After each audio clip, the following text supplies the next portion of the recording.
A little bit longer, just wait a single second. Okay, I'm like 99% sure that it's working now. Hey everybody, welcome back. I'm Urbandrei, and today we're making a game in 3 hours because I know we've been working on the chatbot thing, and that is still something I want to work on. I'm not giving up on it. It's still something that's on the books. Okay, I'm like 99. But as of right now, the main thing is I need a refresher. I need a palate cleanser. I need something to kind of like get my mind off of it because I've been working on it. I've been doing a lot of work today, and there are some hiccups. There are some problems. Hey, Sorty, welcome back to the stream. Sorty over on Twitch. But yeah, so we're putting the chatbot on hold. We're gonna get back to it, and I'm making progress. It's just not something I feel comfortable doing on stream. And it isn't something that, that is ready for me to present to stream yet. So instead of that, what we're going to do instead is I'm going to make a game in 3 hours. Like, we're going to keep it very simple. We're going to like hackathon it, but like rushed hackathon. Like, we're not going to even pause for anything. You're in pain after finishing New Warframe? Well, how did you like it? I mean, I'm guessing you liked it a lot if you finished it. Okay, so first things first, we're gonna do what I normally do. Actually, before I even touch this, I'm gonna just reuse some of my old code because we've already done a lot of this. So may as well. Here, let me bring up my old chatbot code, and let's quickly, literally just grab the stuff that I need. Where is it? Is it? No, it's not in here. We're going to quickly grab just the command stuff and like the input output, just because I can code that again, but there's really no need to. And then we're going to start making a shooter. So I'm going to just copy this, drop that in here. I'm going to just zoom this out just a little bit so we can read a bit easier. And with all that said and done, now we have basic input output. We can test it by just, I take it back. I don't want there to be a tab here. We quickly test it by document.getElement by ID. Basically, we're just grabbing the main, honestly, not even that, document.body.inner HTML. We're going to set it equal to keys. Yeah. We're going to test it out, make sure it's running.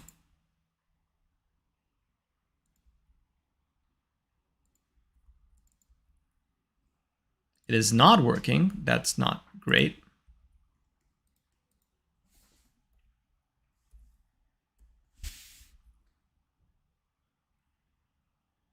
Oh, it's because this is not getting updated. So we can just do a set interval. Set interval function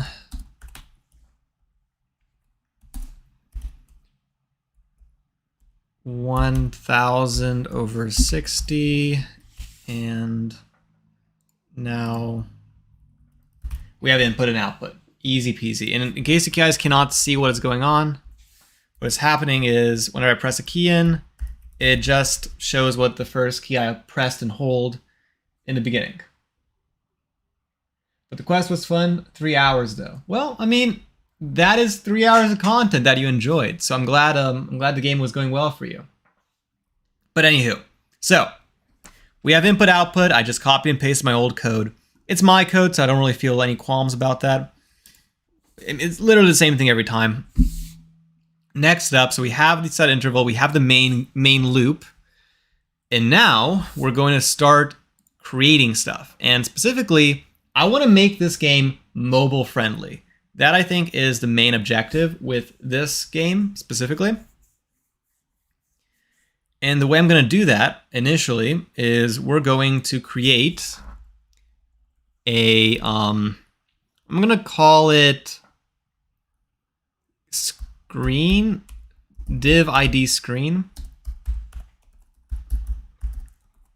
This is basically going to be where we're going to put everything inside of, and we're going to like separate it from where the controls and everything else are going to be. I take that back. We're not going to do it that way. Man, the rush is getting to me. So, what I'm thinking is we're going to create a like a shooter. We're going to be a character. We're going to walk around and we're going to shoot at characters like zombies that'll go towards us. And we're going to basically create these zombies that move around. It will keep track of where they are compared to the character. And we'll have them always move towards you. And we'll have like a gun that we can fire. And that'll be it. Honestly, we're going to keep it nice, short, and simple. And yeah. No biggie. So, let's first make an array of zombies. So we're going to have like a zombie array. Let zombies equal to this array. And the array is going to be an array of coordinates, because I'm not gonna have special zombies yet. We could do that later, but right now, nice and simple. And because I'm kind of, the way I'm imagining it is our character is always going to be in the center of the screen. We're going to do everything in relation to that. So we're going to have a x offset equal to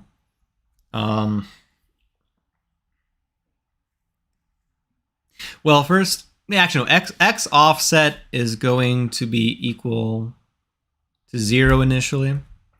Y offset is going to equal to 0. And when this is first set up, what we're going to do is we are going to place the character, so document dot body dot append child, and we're going to first create player is going to be document dot create node div. I think this is correct.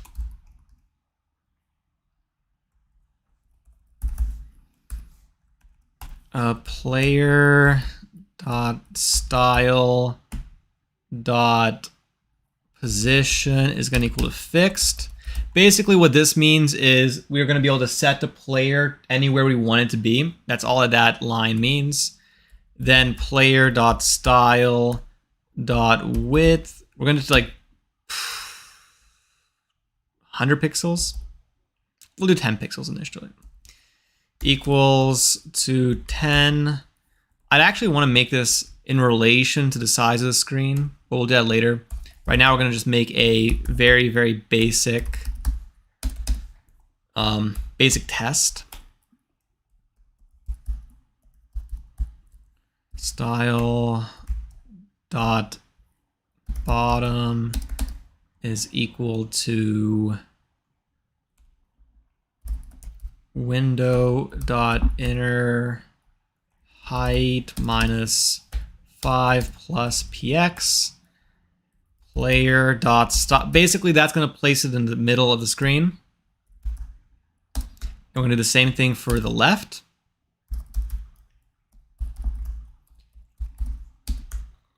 Minus 5 plus px. Okay, so now we've placed it in the middle of the screen. We're going to make the background color. We can add like cool images and like stuff later. Not really a problem. So player.style.background color is going to be equal to black for right now. Okay, and now we're just gonna run it and see what happens.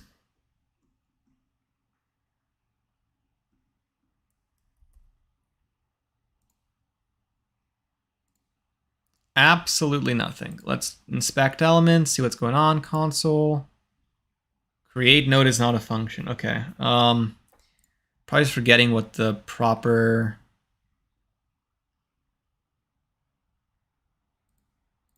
To create element.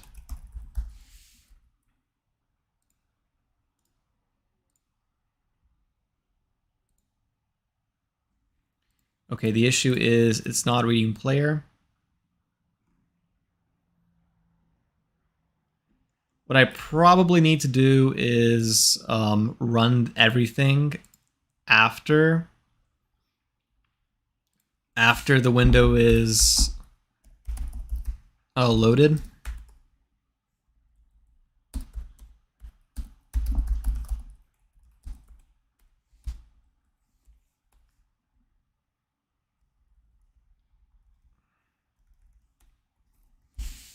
Okay, run it again. Okay, we have this thing, but it is in a weird spot. So that is probably an issue with how we're finding these. I can't talk. How we're finding the positions. So window.inner height and window.inner width. So it isn't like in like -5 territory. So clearly it's reading something, but something is clearly not right. So what we're gonna do is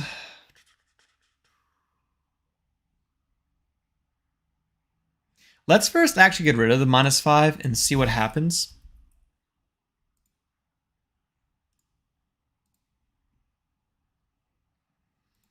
Go into body, height, bottom, left.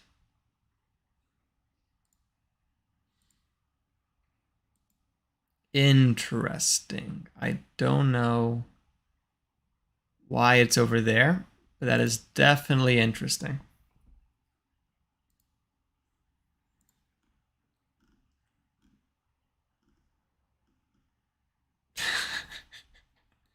Well, the game is afoot. So player.style.bottom and left. I'm saying the bottom equals, oh wait, over 2.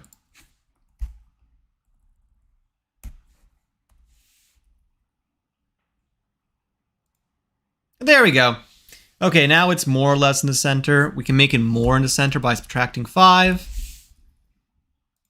And there we go. Now we have our player in the center of the screen. Hello, Aiden. Welcome back to the stream.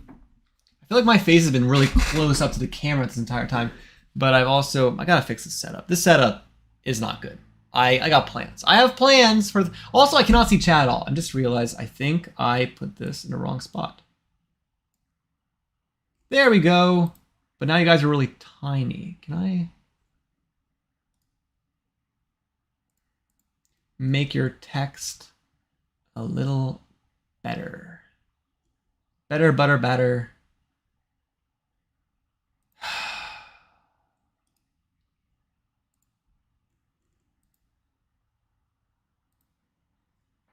Yeah, I think that's about as good as it's gonna get for right now. Whatever. As you might have noticed, I have moved things around, but I'm still kind of figuring everything out. So I'm sorry while we're adjusting to this. But yeah, let's continue. So we have the block in the center of the screen. Perfect. We can like make it later to where you can actually adjust the screen. So like on window resize, it's gonna fix where everything is. And I think actually what I'm gonna do is I'm gonna set the X offset, the Y offset to this and the X offset to this for later. And now what we're gonna do is we're gonna start doing the zombs. Yeah, the black section is for chat. I'm trying to, the last couple of streams, chat has been literally unreadable, and I'm trying to fix that. So The black section for right now is going to be for chat. We might have to continue working on it. I don't know how I'm going to do this. There's going to be a solution at some point, but I just haven't really had time to really mess around with it too much.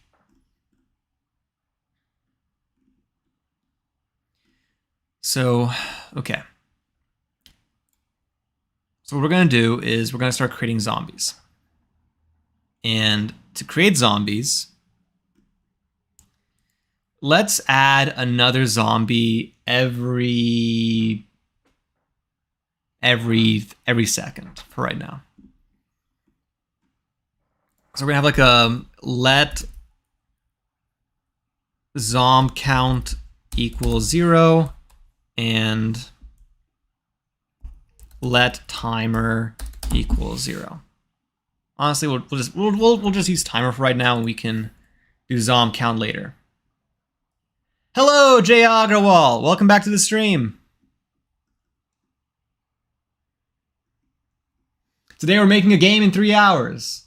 So don't expect too much from the game, but this is going to be a game that I will 100%, unless something's gone awfully wrong at the end of the stream, you guys can all play. I'm going to post it. I'm going to post it unless it's so broken to where I cannot post it in good faith. Okay, so for right now, we're going to start by adding... We'll increase the timer by 1 every time this runs. And if zombies dot length is less than timer times 60 over 1000.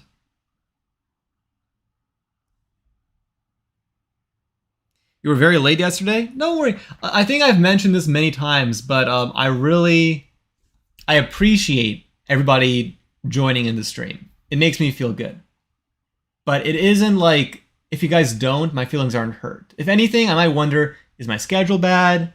Like, you know, it never comes from a place where it's like, I need you guys to watch the stream. It comes from a place of I appreciate it, and if it doesn't work for you guys, I'm going to try to make it better for you guys. Sorry, sending a notification lately on Discord was doing Pilates. No worries. Quite frankly, the very first, like, how far are we in the stream? The first 17 minutes of stream have been kind of chaotic, so maybe it's for the best, because now we have a black square. We have progress. Also, hello, Mr. Big Top Hat. Welcome back to the stream. Okay, before I get too distracted, so timer times 60 over 1000. This will be... No, this isn't good.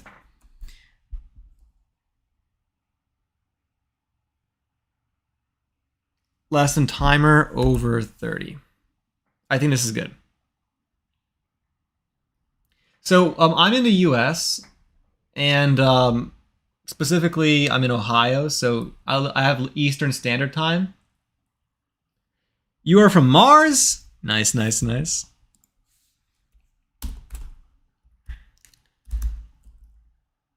Actually, we're going to do while zombies.length is less than or equal to timer over 30, we're going to add in a zombie. So we're going to add in zombies. How are we going to actually add it in? So I need to basically create, we want to throw in a zombie around the character, but we're going to throw it in a way where it isn't on the screen. I can be lazy about this, or I can be serious about this.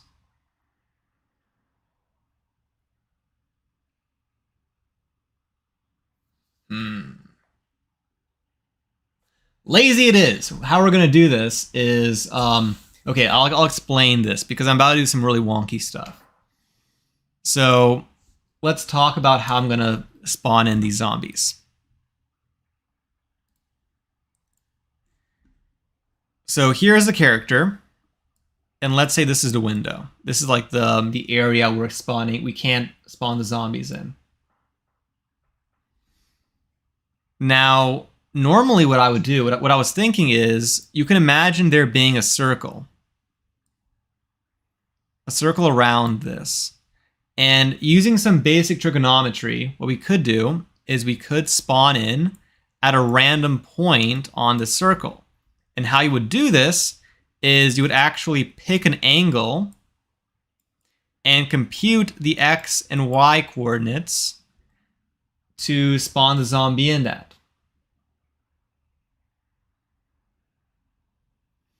Now, clearly, that is a lot of work, and I'm lazy.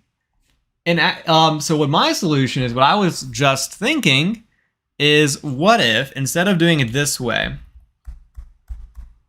what we do is we can spawn it on the edge of this. And how we can do that is we're going to pick a random number between 1 and 4, and that number will tell us what side we're going to spawn it on. So let's say we pick number 3. So it'll be on the bottom part right here. Then what we do is we pick a number between this and this, and we just spawn it at that number, and then we can start a zombie going in. So very simple, very, very easy. This shouldn't be a problem whatsoever to code. So let's get back to it. Also reading chat, Mr. Big Top Hat is claiming to be from Mr. Big Top Hat Planet, and he came here to Earth on a spaceship. But anywho, so we're gonna start spawning in these zombies. So first, we're gonna do rand equals math dot random times 4, and we're going to truncate it, or math dot floor this. I think that's correct. Next up, now that we have a number, if rand is equal to 0, I know someone is going to look at this later and say, why don't you use cases? I honestly, I could use cases, but also I forget how JavaScript has a syntax for them, and it makes no difference. So we're not using cases. So if rand is, actually we're going to do if rand over 2 is equal to 0, that means if rand is even, then rand over 2 minus 1. This will give us either -1 or +1 times window dot inner height over 2.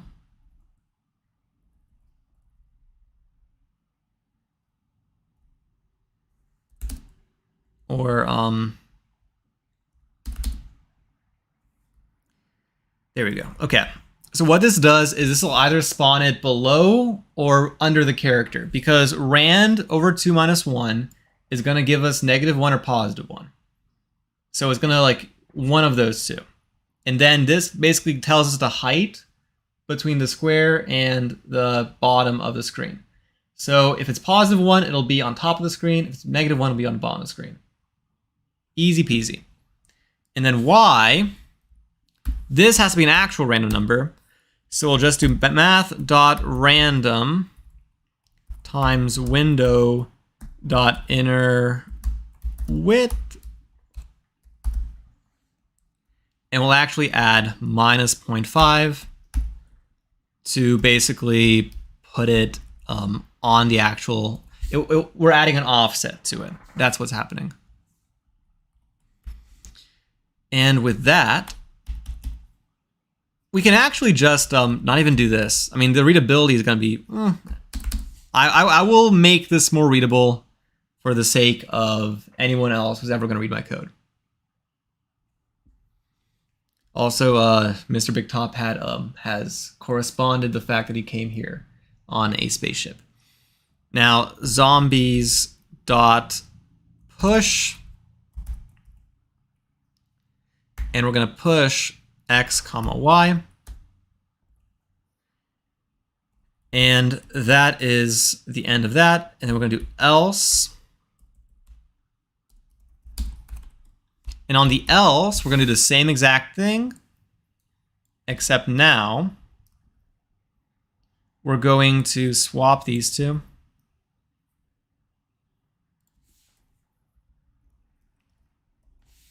This will be X. This will be Y. We're going to just inner width here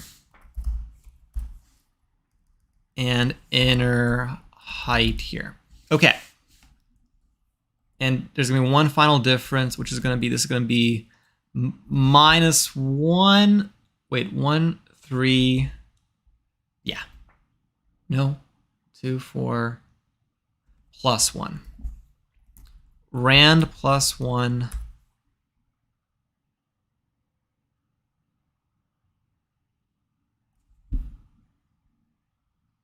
Rand -1. There we go. And with that, now we should have... Honestly, I'm going to just cut that, and we're going to put it at the end here. Now we should have spawned in zombies, and we can't test it out yet because we're not there yet. I'm going to write in a lot of code without testing it. I know this doesn't look very pretty, but hopefully it works.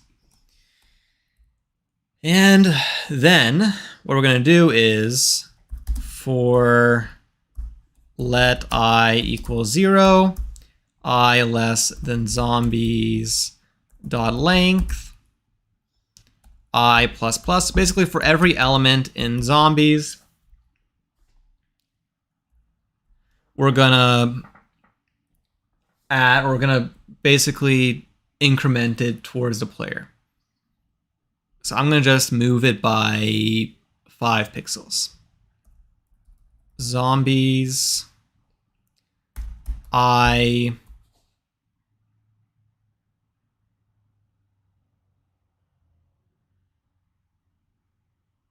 actually, we have to deal with the offset, but for right now, I'm not going to worry about the offset.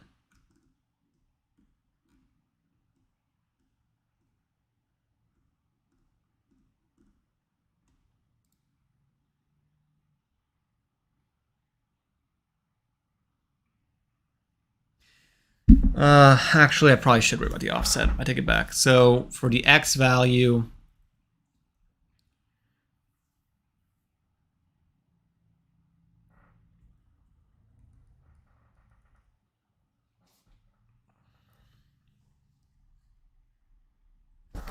if zombies I this is going to be less than X off, then we're going to just increment it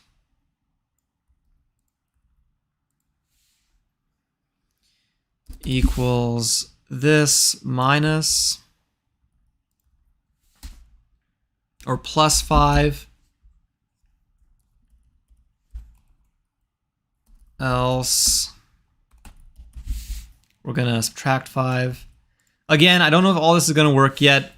This is all just going to be very, very experimental. There's going to be a lot of stuff we're going to have to actually do to really make sure this works properly. So hold on tight. Actually,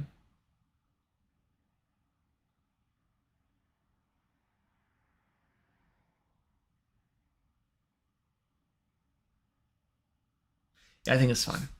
I'm thinking about it. There's a lot of stuff going on here.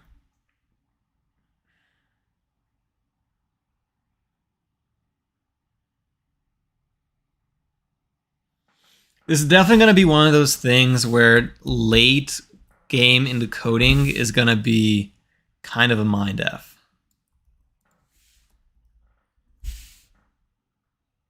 So we'll do 1.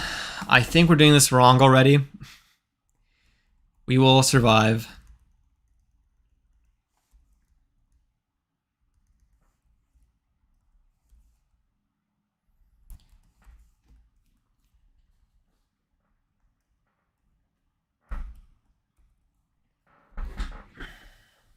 And we're already going through all the zombies. So what we're going to do is...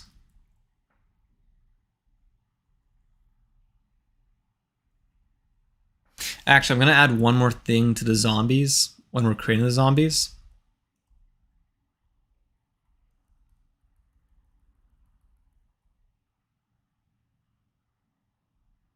We're actually going to create the zombies right here and there. Zomb equal to document.create element. Div. We're just going to copy and paste everything we did here for right now.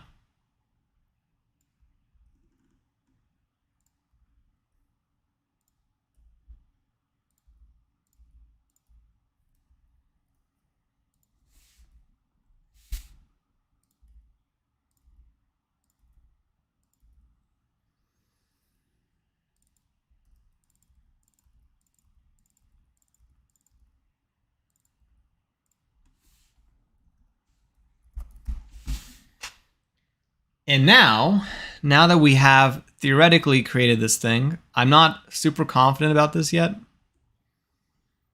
Not completely yet. We're gonna make the zombies red. Go for a very stereotypical color scheme for this. What we're gonna do is we're going to print this. Okay, wait. I'm actually gonna draw this out. This is actually not even me explaining stuff anymore. This is purely me making sure that my math is correct on this. So what we're going to do, so this is our theoretical plane. This is our window, and our player is always going to be here in this spot. Hey, Blocks Mansion, you got to go?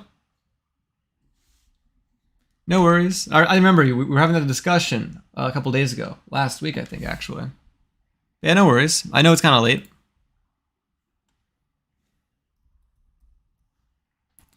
So, player and theoretical axis. So, if we move the offset is going to be in this direction. So, we're going to get an X off in this direction. Let's say we spawned a character here. It's 8:12 for you? Yeah, no worries. I completely understand. It's 9:12 for me. So honestly, like my late streams, they take a lot out of me too. So I fully understand it. Get some rest.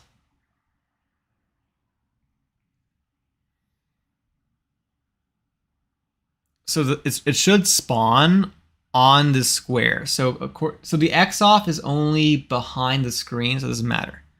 But now when I move to the right, the X off is going to apply to all of the enemies.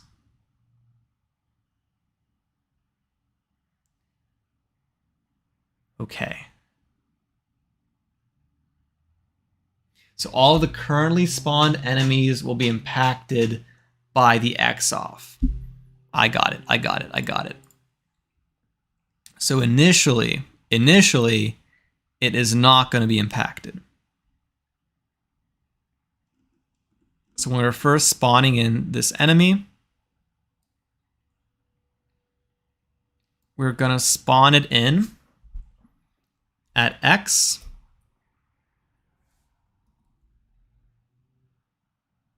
Plus window.inner height minus 5. Actually, if that's the case,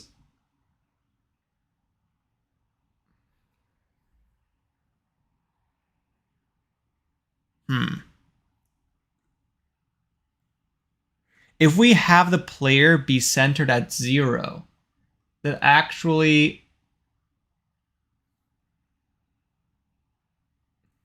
This actually might make this easier mathematically speaking. It will be a little bit less strenuous.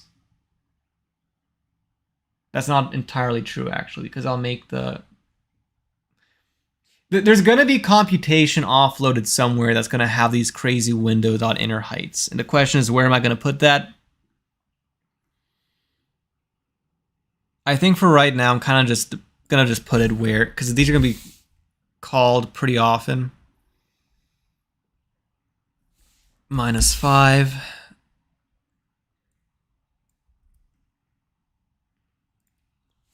And y plus this. I think that's going to be good. I'm not invading the Earth because Earth has good stuff like Cube Game and Urbandrei. Yeah, I don't think the other aliens would agree with you that I am a reason not to invade Earth. But yeah, so far, this theoretically should spawn the zombies in. Then this, theoretically, should have the zombies moving.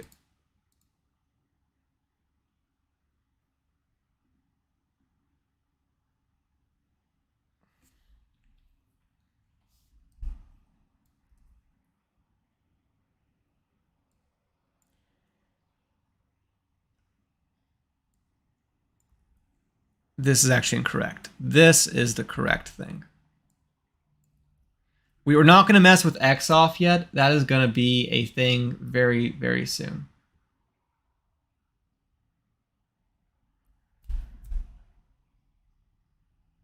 Okay, so we shall invade Earth. I mean, if you want to. We're ready. But,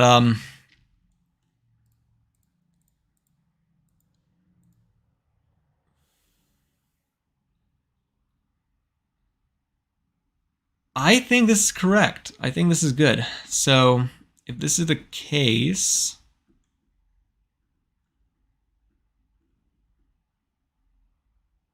then what we can do is just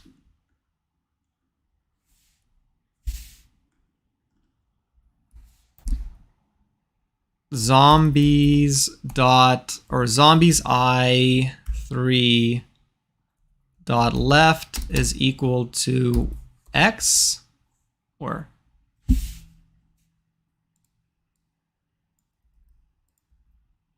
I0, and dot style dot left is equal to this one, and dot style dot right is going to equal to this one.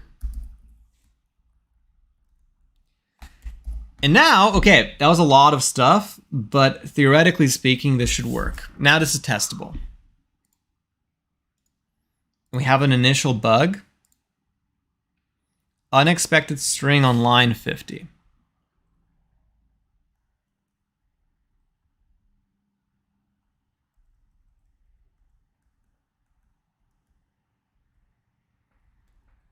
So X is an unexpected string.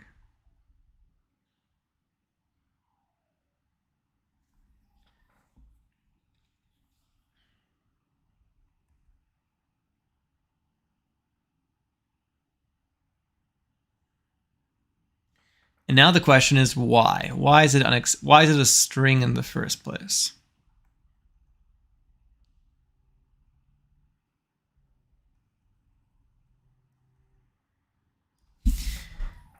So this is line 50. I'm going to just print this for right now.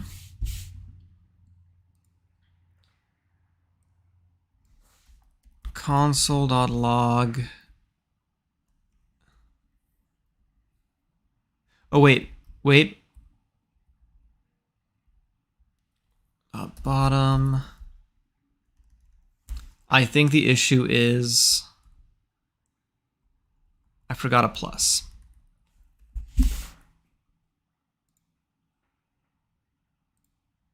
Okay, so we have this spawning in.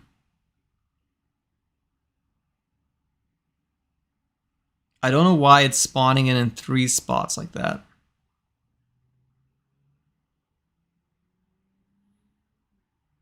Okay, but we're having some basic spawning.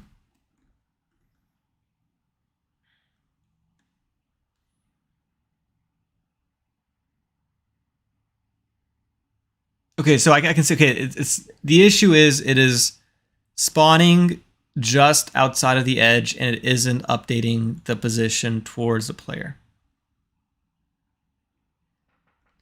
Both of which would be fixable problems.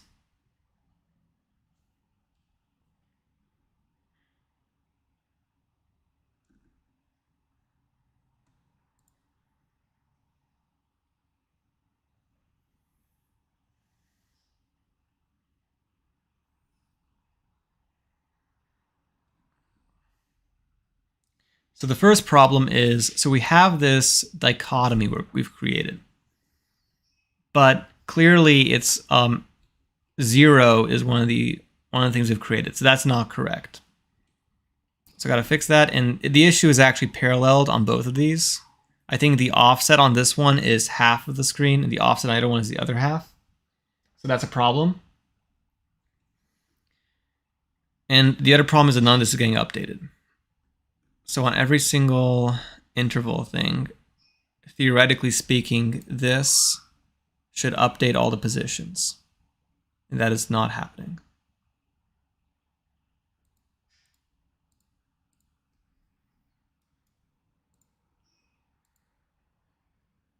Oh. I think that's the fix for that one. No. No.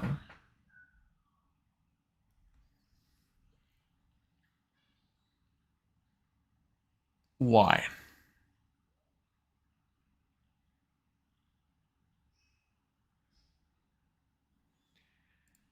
Okay, so this gets updated. That gets updated. And then theoretically 0, 1, 2.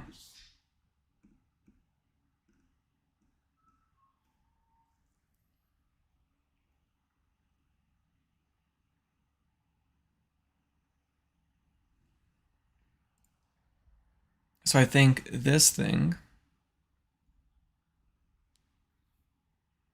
let's first try running this code.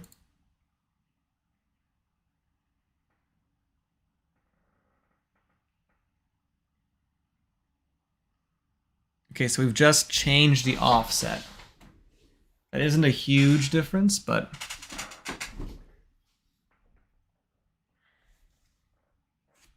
okay, but I need to destroy another planet. Okay, see ya, JM.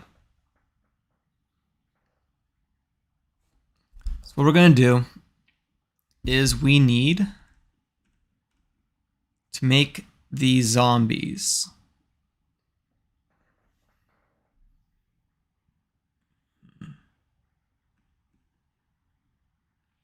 I'm more worried about them not moving towards the player right now than anything else.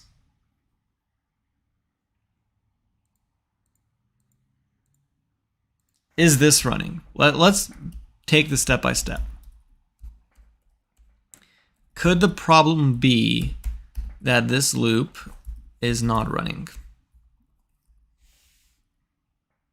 So we're gonna save this, we're gonna run it, inspect. Okay, so that is not the problem.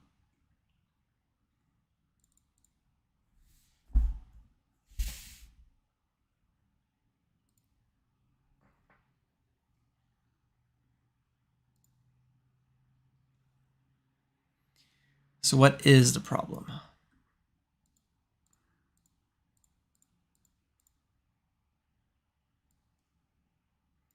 Oh, plus px.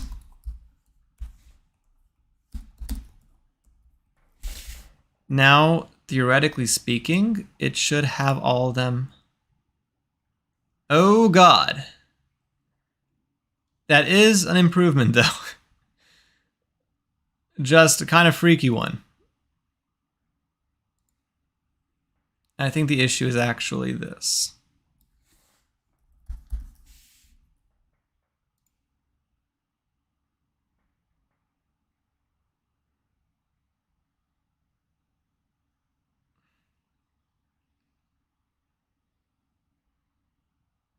honestly, it's not good, but it's working. And I know some of the stuff I can do to make it better.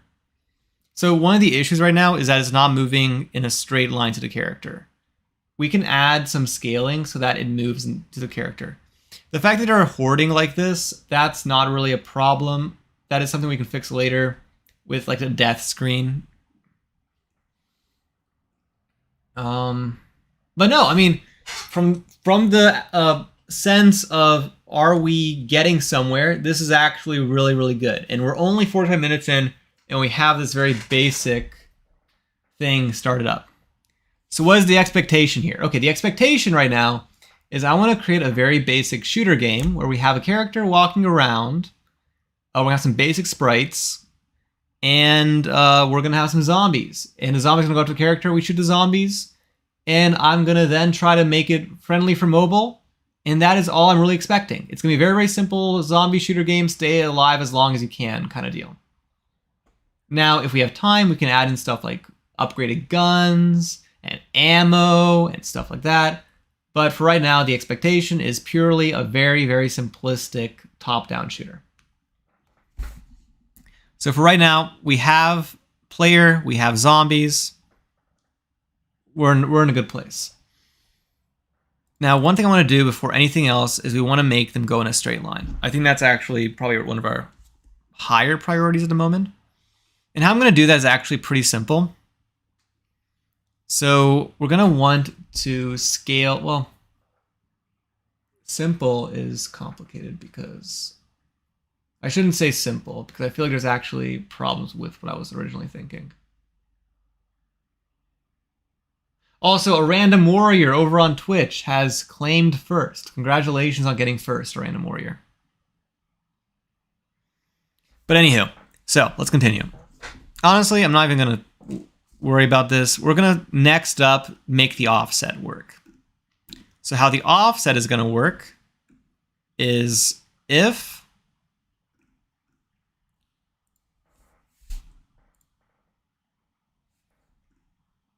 so where is here?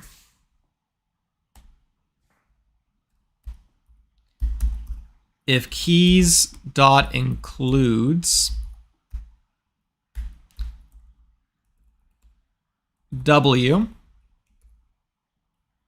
we're going to want to make this more friendly for mobile later, but for right now, I'm not going to worry about it. I'm first. Bye now. Okay, well, congratulations on first. Have a good night. Then what we're going to do is we're going to zombies I1 plus 5.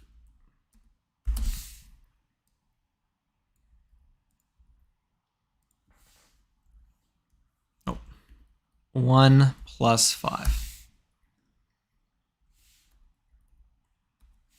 And we're going to just do this 4 times for each one of the keys. This is not really good coding, but we're gonna, right now I'm not really worried about making it great. We want to first make it good and playable, and we can worry about making it great later. So this is going to be -5, 0, wait, no. 0, 0, 1, 1. So if it's W, it should be minus. If it's A, it should be plus. And minus and 0. Okay, so let's try running this and see what happens.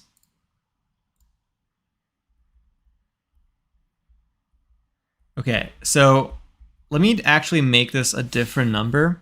We'll make us slightly faster than the zombies.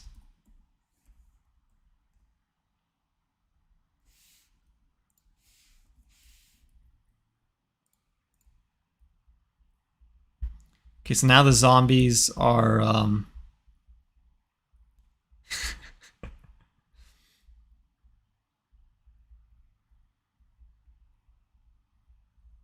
mean, it's working. I can run away from the zombies. They're kind of hoarding up behind me.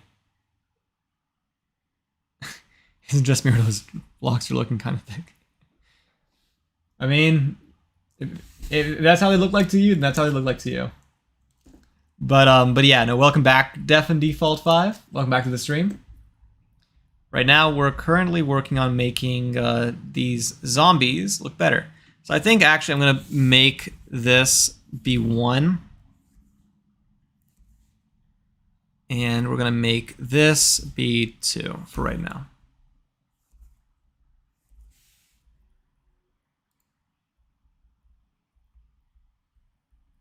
And as you can see, we have the zombies working pretty well. This isn't great, but it's not bad. I'm pretty happy with the result, actually. So next up, what we're going to want to do is we're going to want to incorporate shooting.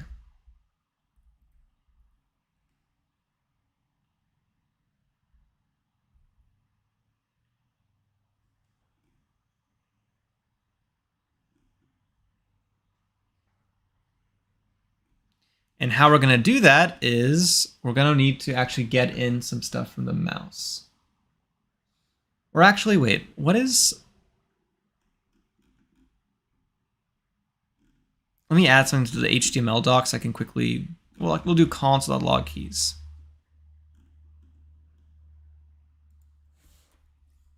Console.log keys. Okay, and what I want to see is what are the arrow keys? We'll do arrow keys for right now.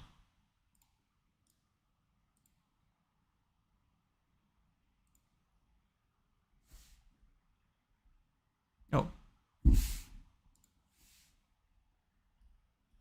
Okay, they're arrow up, arrow left, and arrow right.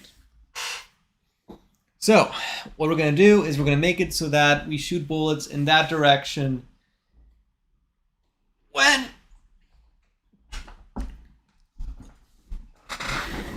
we press that button. So,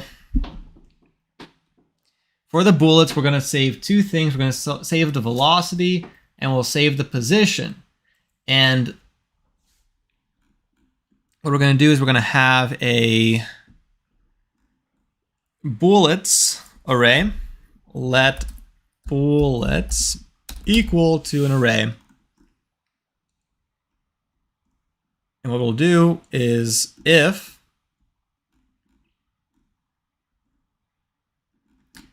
and we'll have a reload. Let reload equal 0.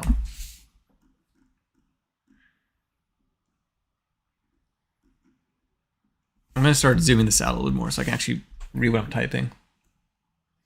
Actually, for the sake of me being able to see my code, I'm going to actually take this window and we're going to shrink it this way. And we'll take this window and we will shrink it this way. Honestly, I think it looks better anyways. Now what we're going to do is we're going to create bullets. And for that,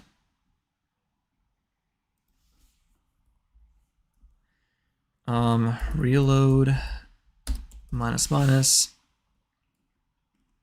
So we currently have the zombie stuff. I actually want to do the zombie stuff after the bullet stuff. So if reload is less than 0 and keys dot includes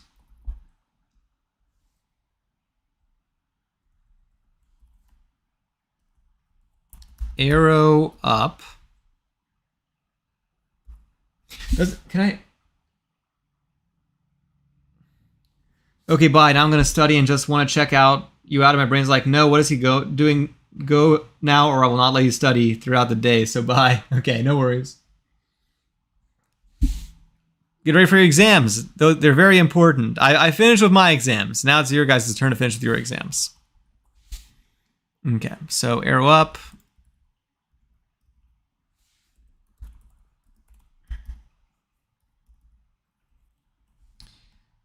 arrow down, arrow left, and arrow right.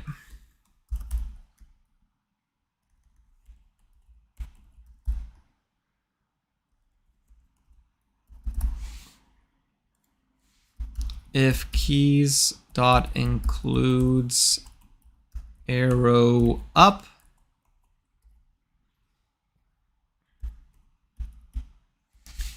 and we're going to basically do the same exact logic as we've done before, where we're going to create a bullet in a very similar way to what we've done here. I think the main difference is going to be that after we've created the bullet, it is going to just vanish. I think the bullet's going to be like half the size. Let's make it 2 pixels for right now. 3 pixels.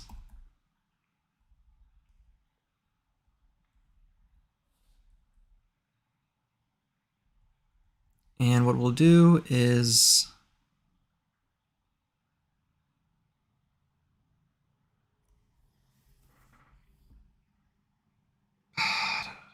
okay, so if it's arrow up,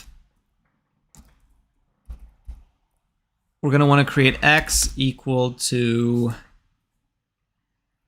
10, y equal to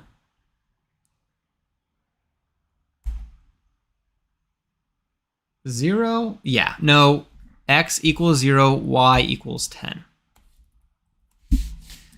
Else if, and then we're going to just repeat this logic. 3 times for arrow down, arrow left, and arrow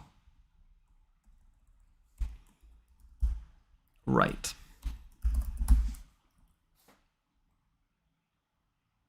So for arrow left, for arrow down, it's going to be minus 10, no, minus 10.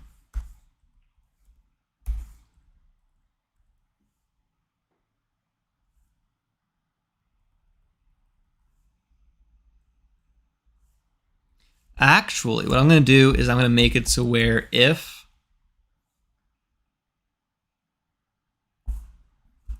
you're pressing multiple keys, it'll actually incorporate that.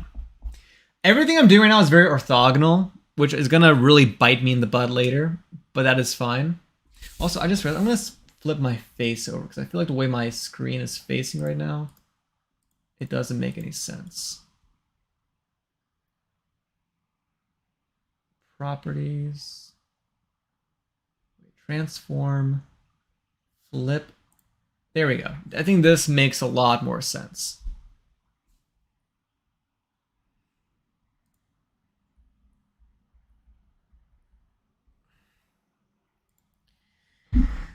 Okay, back to this. So we're going to first set x equals 0, y equals 0. Is plus, I want to check, but also it doesn't make sense for me to check right now.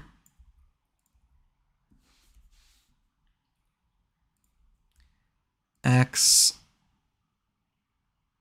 wait, arrow right is going to be x plus 10. Okay.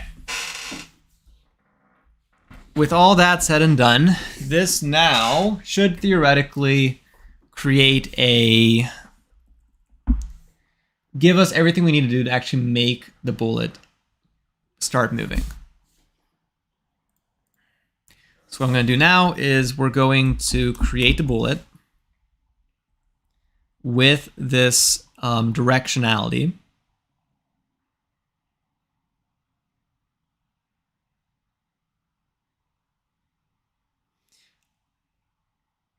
The way the spawning is working is still incorrect, but we're going to look at that later. I was like just mesmerized by how bad it was, but that is not a problem. And now what we're going to do is if afterwards when the bullets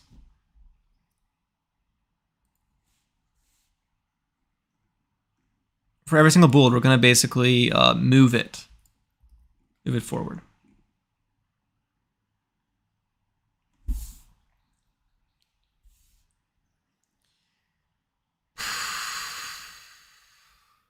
Also, on top of that, we're going to start having to test and see if the bullets are colliding with the zombies, and I want to optimize that a little bit.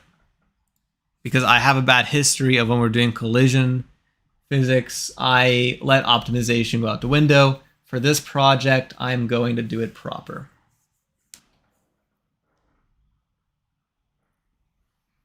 We're going to really properly optimize this one this time.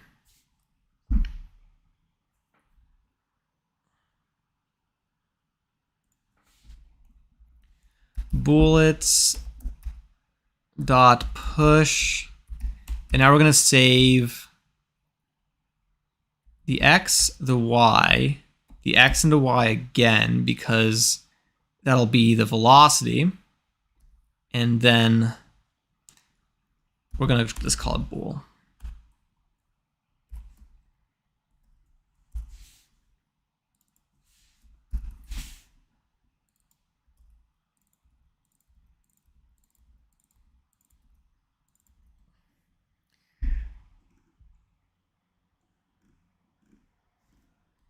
Next up, we're going to do essentially the same thing as this, where we're going to do for everything in the bullets,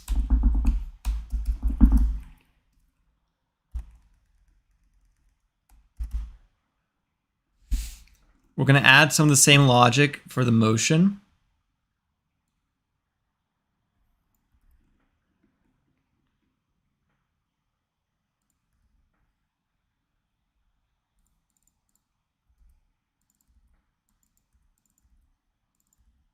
Literally the same exact logic. I'm just copying and pasting the code I wrote like 5 seconds ago.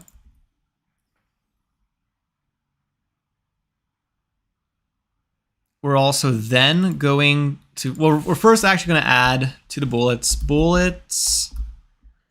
I1 or I0 equals this plus this. And we'll do it one more time for the other one, for the y coordinate. So 1 plus 1 plus 3. Okay. And now with that, we should have basic bullet physics. One thing I might actually do is if the bullet is outside of the range,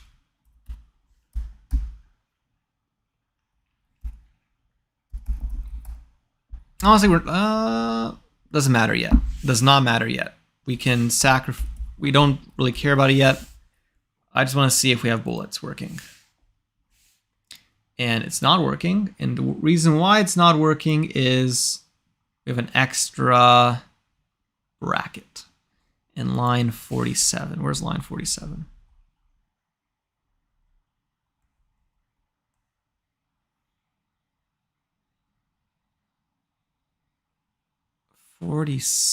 Why is...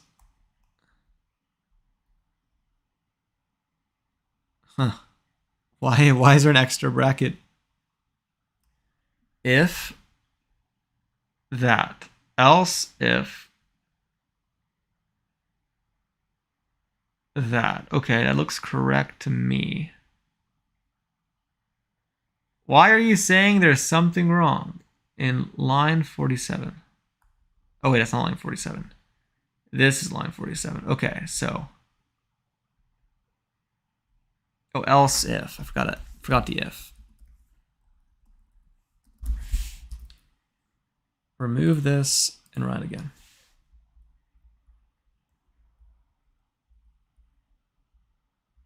Well, the bullets are going in the wrong direction. They are firing, and they're not moving. Because I forgot to... Okay. I can see where some of the issues are coming from.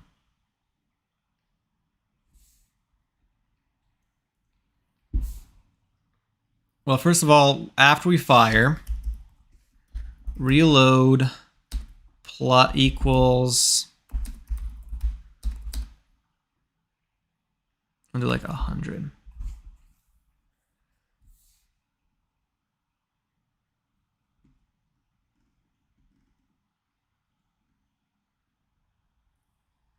And then we're gonna do bullets I4, right? 1, 2, 3, 4, yeah. Dot style dot left is equal to bullets I0. Copy, paste. Then the same thing, bottom I1.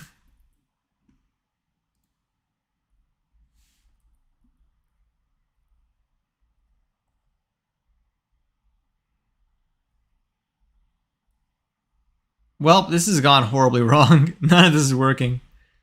That's actually hilarious. Why? Why are you doing this to me? Okay, so yeah, something is not right here. I do have questions.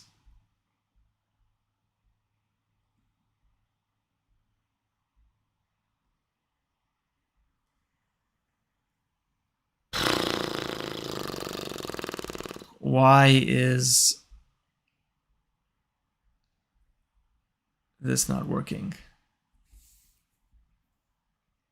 Hello, Ibrahim Duffy. Welcome to the stream.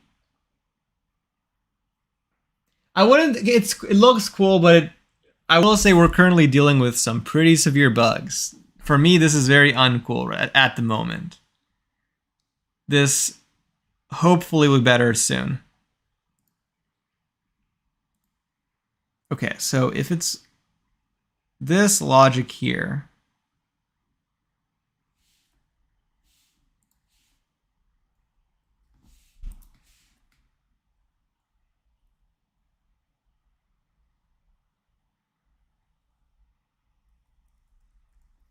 okay, I don't know why it isn't.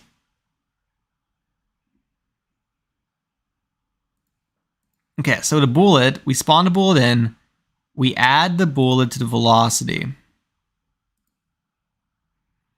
Then we adjust for the player motion. And then we set the style to the bullet. 1, 2, 3, 4, yeah. So I4.style.left plus, it got me again, plus PX. That's not gonna fix all the bugs, but that's gonna fix something. Well,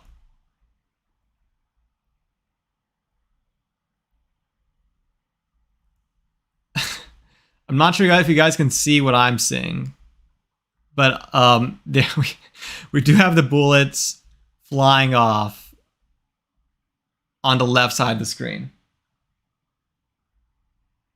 You saw that bullet?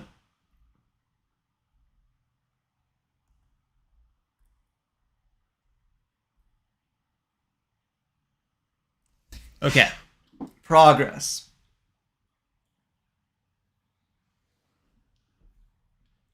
Oh boy. Okay. Let's get it. We're an hour in, and we're nearly at the point where we have bullets and everything else.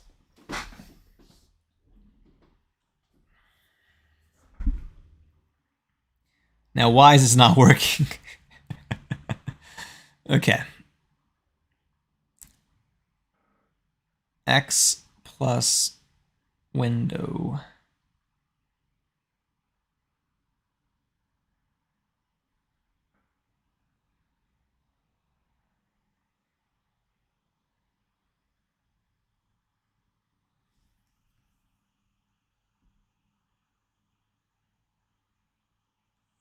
I might actually have to include this wherever we do this. That might be the problem here. Basically, I'm not accounting for the offset due to the player position.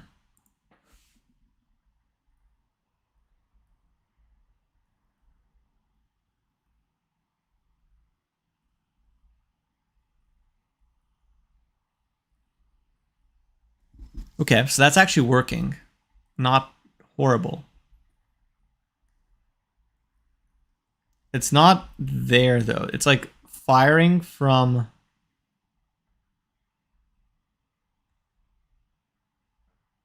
the slightly too far to the bottom.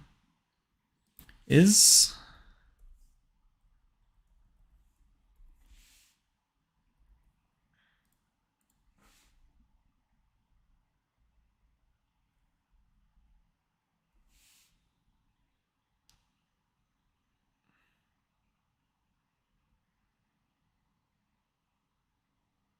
wait.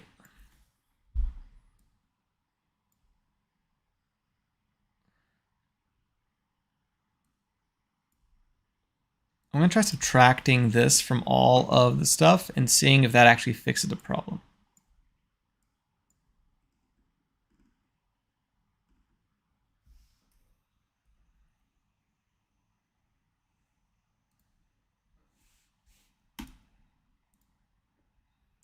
We have a lethal bug.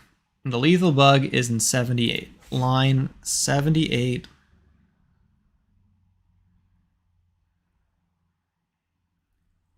Plus px plus px. Oh, wait.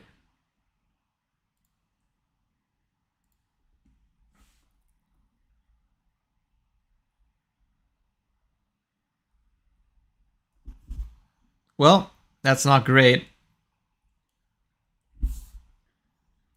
Don't know why that is doing what it's doing.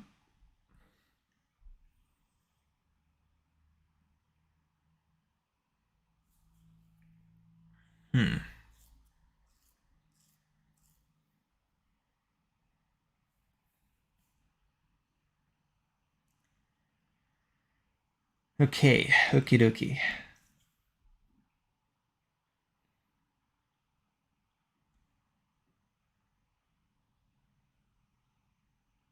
Window.inner. Wait. Height width 0. This should be the width, and this should be the height. That might be the problem, actually.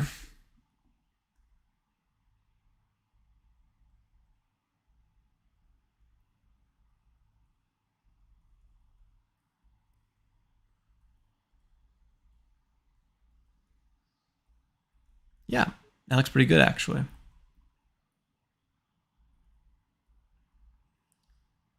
I probably should actually subtract minus...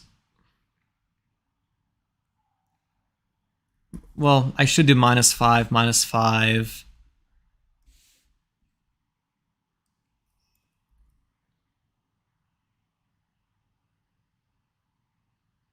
Wait, actually, should I? No, because bullets are... How big are bullets? I said bullets are 3, so it really should be -1.5. -1.5. And the zombies are going to be -5, -5.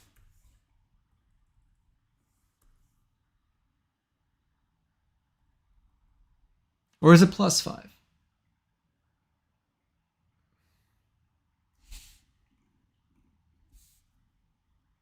When I create the character,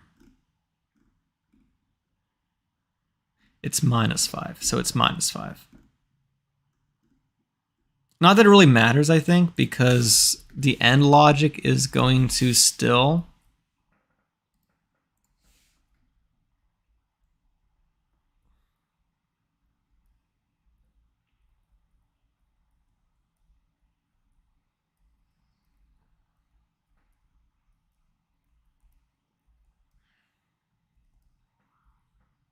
I think, theoretically speaking, when we start having the zombies like spawning later, I want to kind of spawn them in front of the character to kind of dissuade them from just running away from the mob.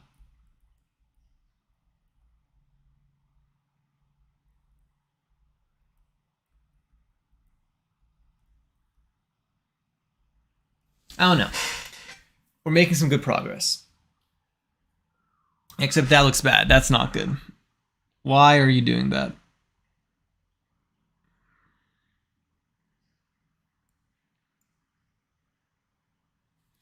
Is it just 0?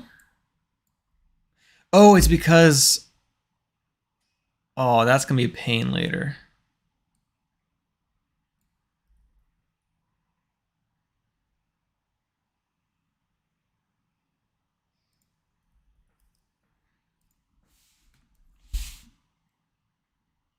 Oh, that's going to be a serious pain later. Well, we're going to do stuff... Because of how we've changed the bullets, we're going to change this a little bit.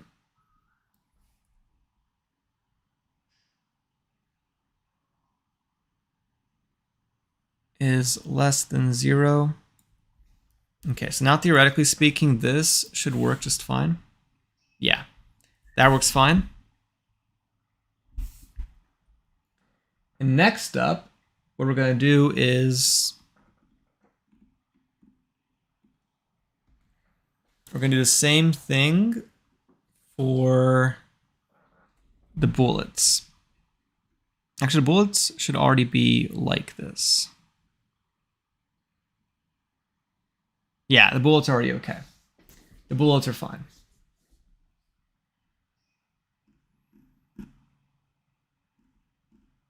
So what is next? Next up, so we have the zombies. We have bullets that work, more or less.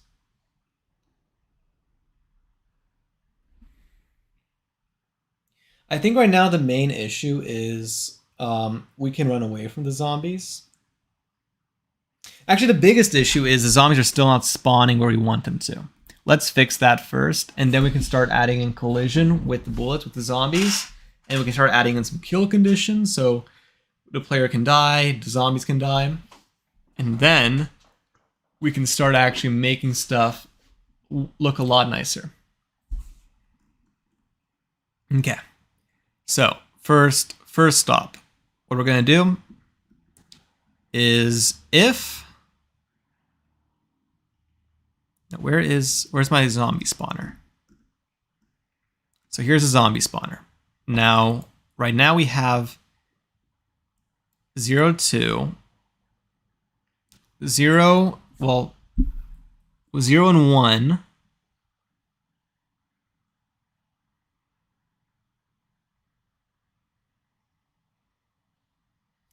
Okay, so the issue here is that it should be just rand -1.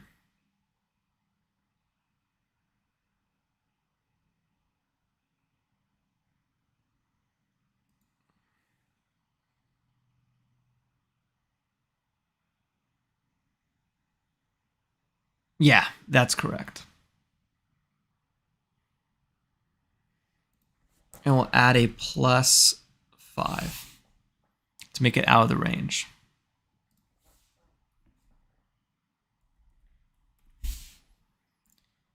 And then that's correct, I think. Yeah, that's correct. That's correct. Rand -1. Okay, so we've already established that that is incorrect. We rand -2 for 1 and 3, yeah. +5.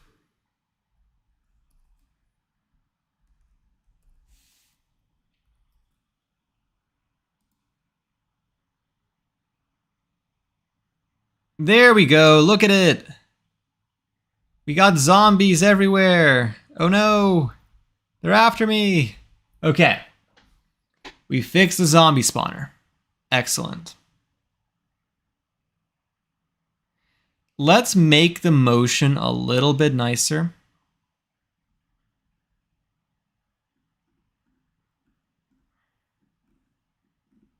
Because right now it's moving in diagonals and then catching onto this line. I feel like that's kind of a very unnatural way for these zombies to be moving. Let's make it a bit nicer.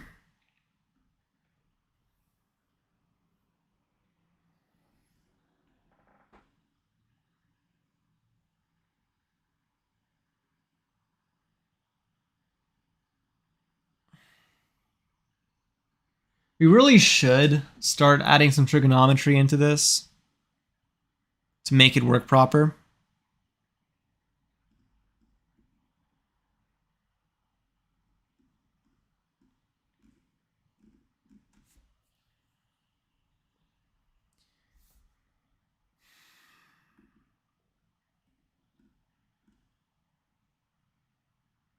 Okay, so trigonometry speaking.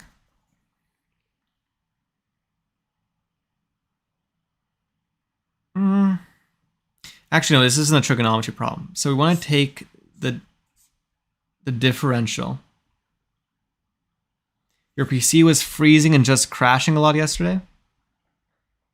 Well, what happened? Were we running that program you were talking about, or?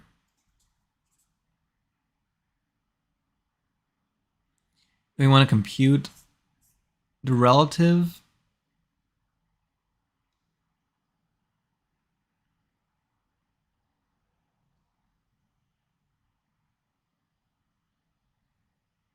divided by 3.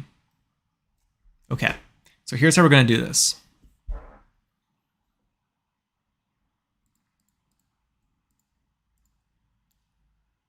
So we're going to take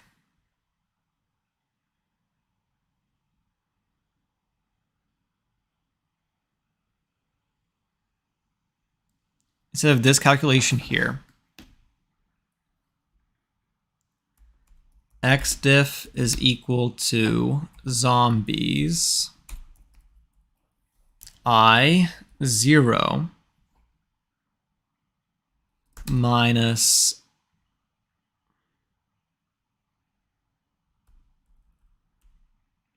actually we know what it is. Okay, so that is the xdiff. So scale is equal to this power 2 plus zombies I1 power 2. This all power of 1/2.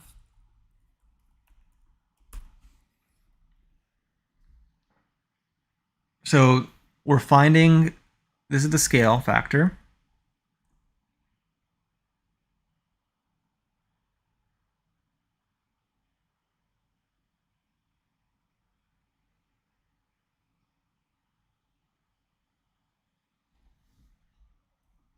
That's the distance from the zombie to the character.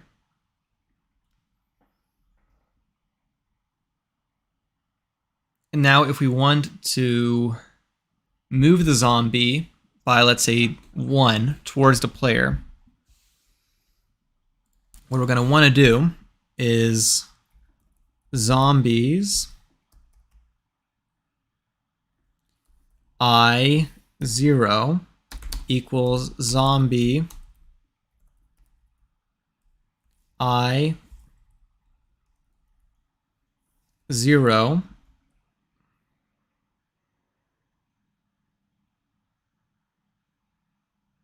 honestly it's going to be times scale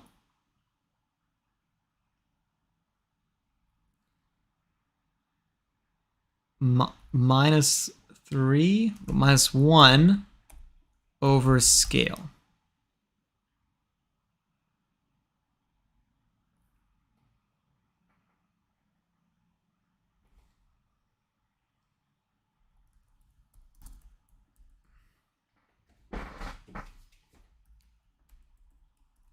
If scale is greater than 0.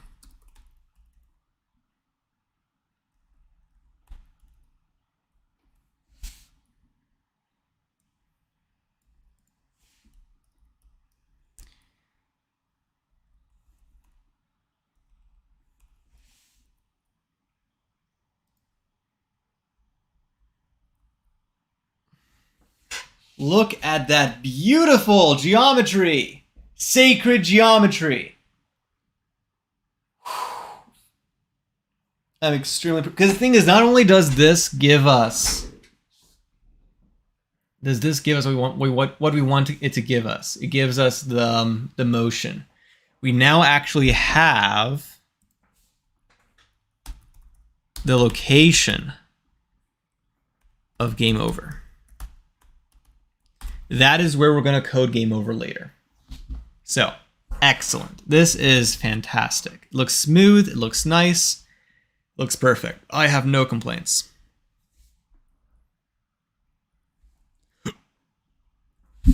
And obviously we have the player motion.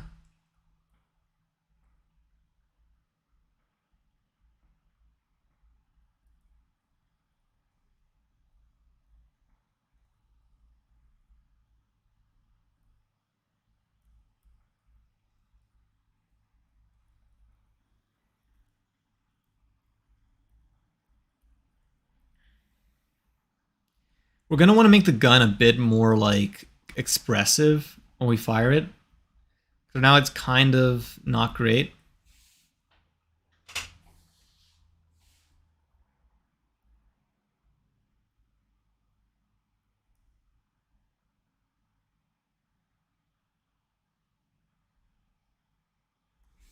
I also feel like the gun should initially be at 0, 0. I think that's better.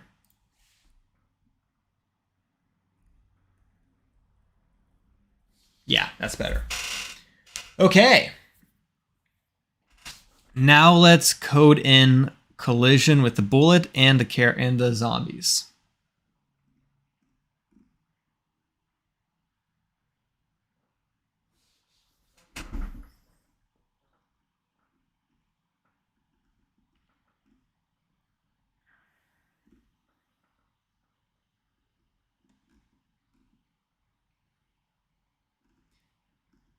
So honestly, what I'm going to do first is we're going to spawn in the bullets and the zombies, just so we have everything we want to create already in the system.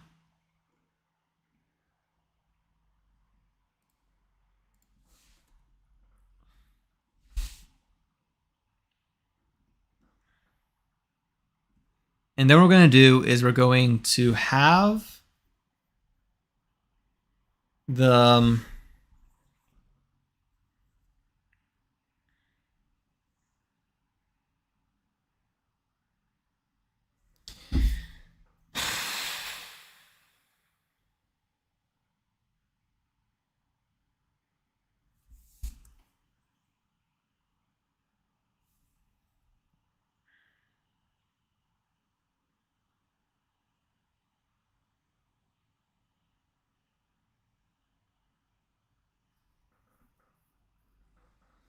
I want to sort it by a very, very specific metric. I'm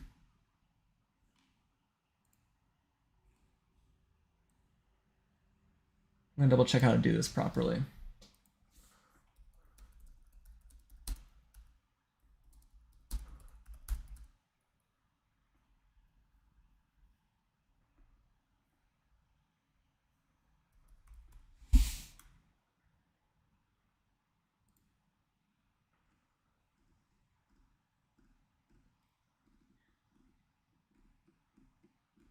I want to see how to prototype this because I feel like I'm not thinking about this right.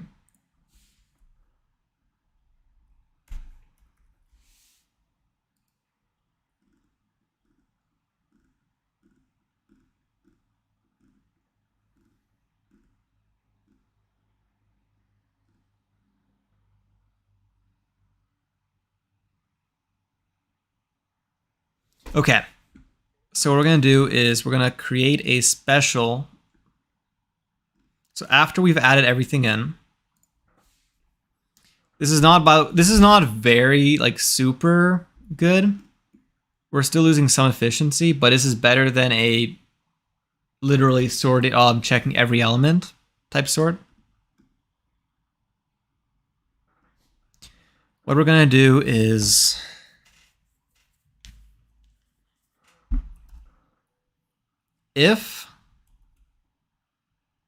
we're going to do zombies dot sort function a comma b And the function is going to do return A0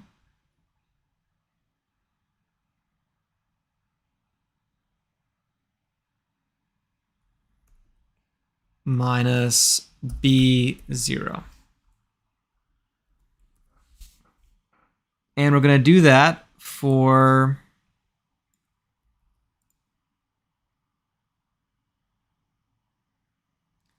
all of these. Actually, we're going to do something even more than that.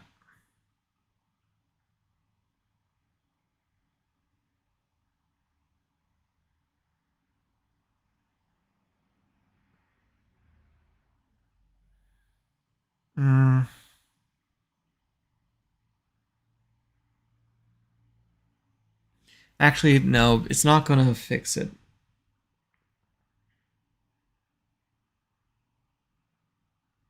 I'm struggling right now just because it is the way I'm considering sorting it isn't going to save the time that I think it will.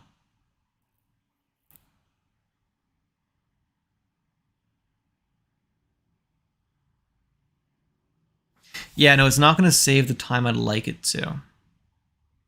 Really, all I'm going to be able to do is create a various amounts of like a decent hash map, but it isn't actually going to solve the problem I want to solve. Yeah, maybe I should really just... Because, I mean, there aren't going to be a whole lot of bullets.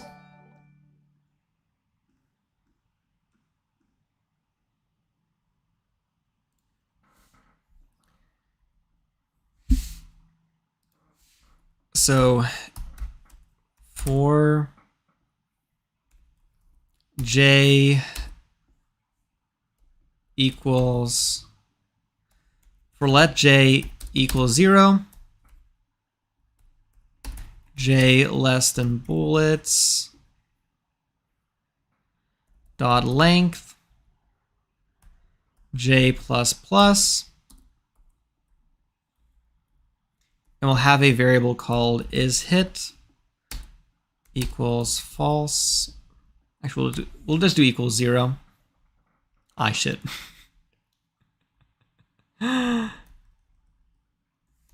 Hit. If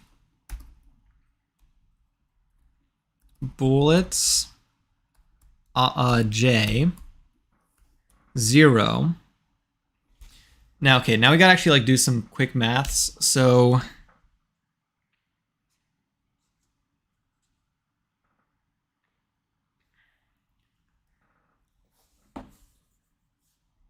if j0 less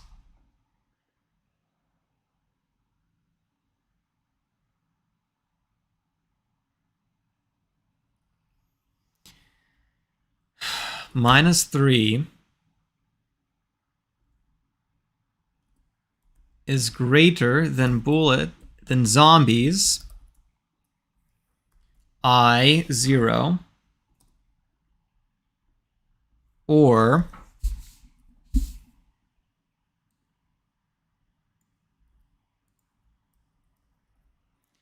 bullets j0 is less than zombies plus 10.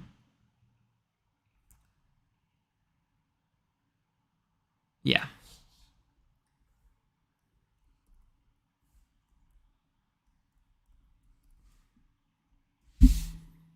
Repeat in the same exact, do the same exact thing, and well, actually, this is not completely true. I'm going to slow the bullet down for this, but there is going to be an issue that we're going to see later.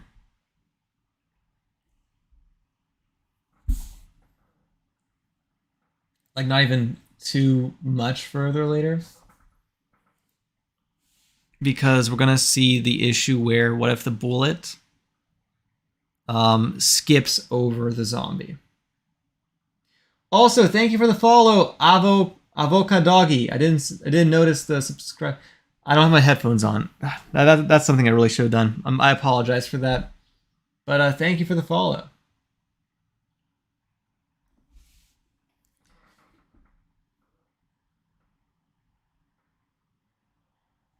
So I'm pretty sure all we gotta do here is same exact deal. 1, 1, 1,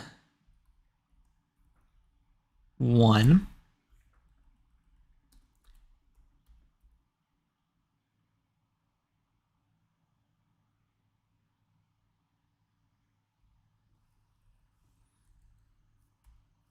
Hit equals 1.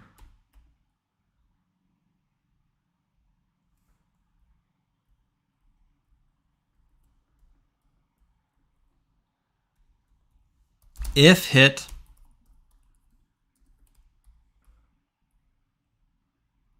we will remove the zombie.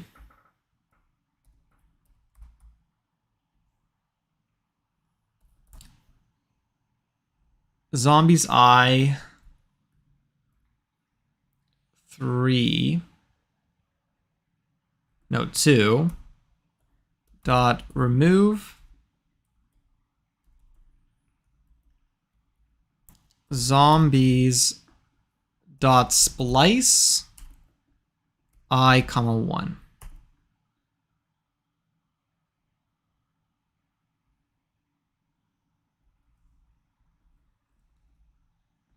Else we're gonna just update the position of the zombie. And for right now, until I add the ability for us to track the positioning of the bullet, which will make this considerably easier.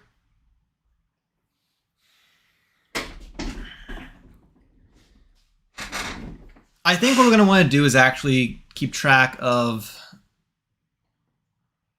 both the bullet and its velocity, because we do have a trail. Because we can use a trail in a way to actually identify what we've skipped over. That's a good, oh man, that's such a cool idea. I'm going to explain that more in depth, but that's an idea I'm looking forward to. But for right now, until I can actually test that, we are just going to slow down the bullet. Sorry, we're not here. Don't apologize, def and default 5.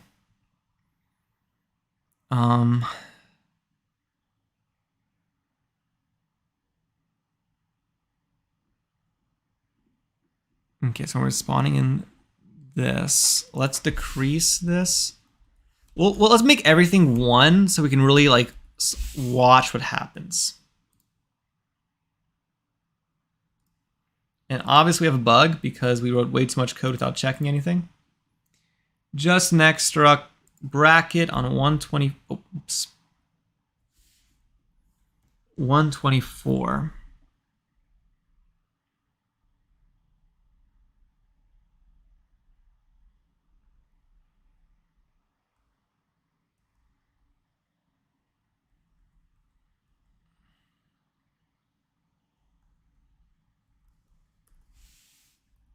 Just need a parentheses there.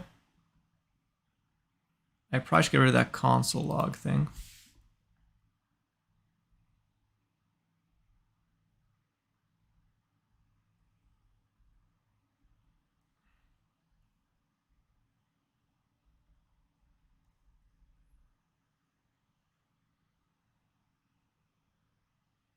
It's really cool to see how the bullets work. What's not cool is the fact that all the zombies are dying for no reason.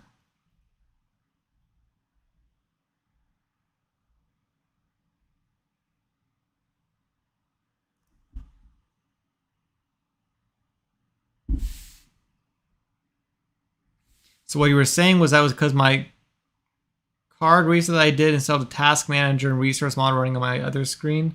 Hard reset.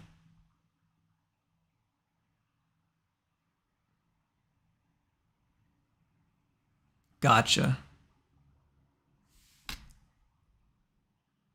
Okay, so the second you fire a bullet, everything goes pretty bad. So it should be with the logic here.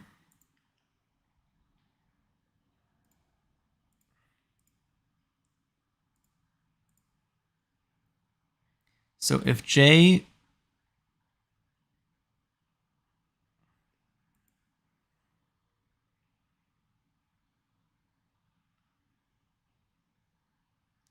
so J0 minus 3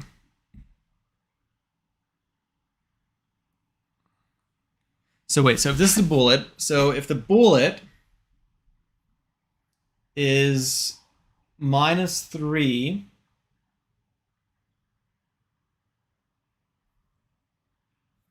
is that wrong?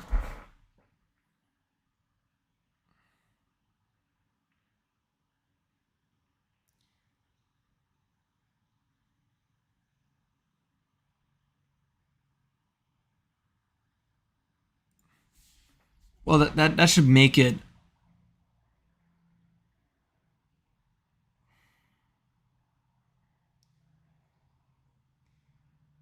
Okay, so the main thing is we need to make sure that we don't have an automatically true conditional. Because I think that's what's happening here, is something here is automatically true. So if that is greater than, so if x minus 3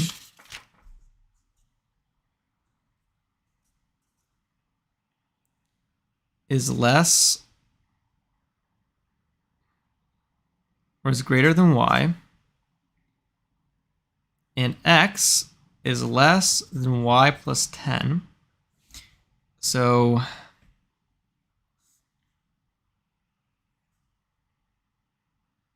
if x minus 3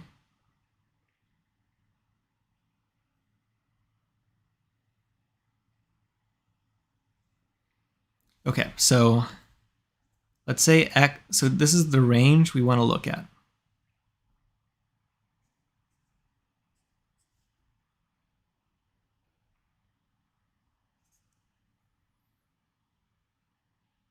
So it should be x plus 3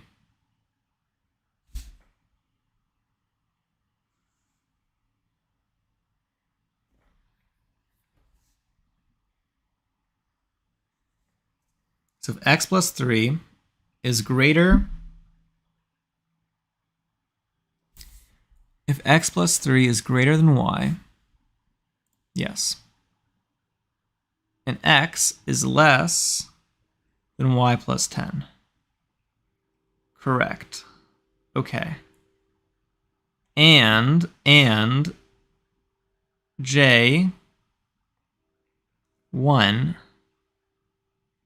is greater than that and plus 10.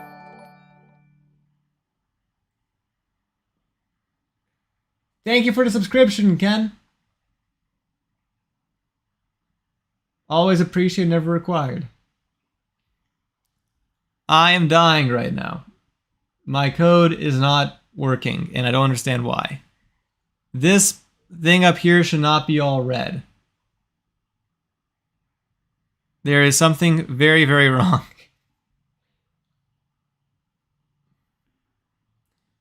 Okay, what do I do?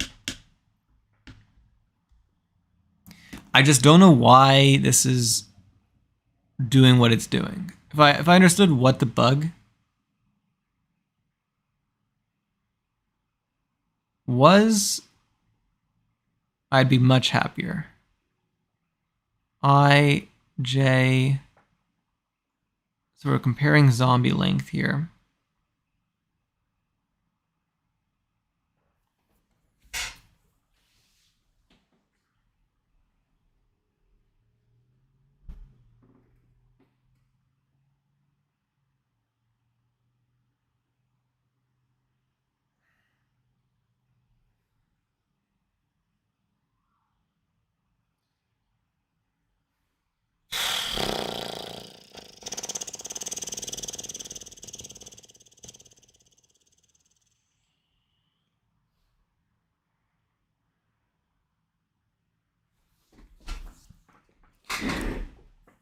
Okay, so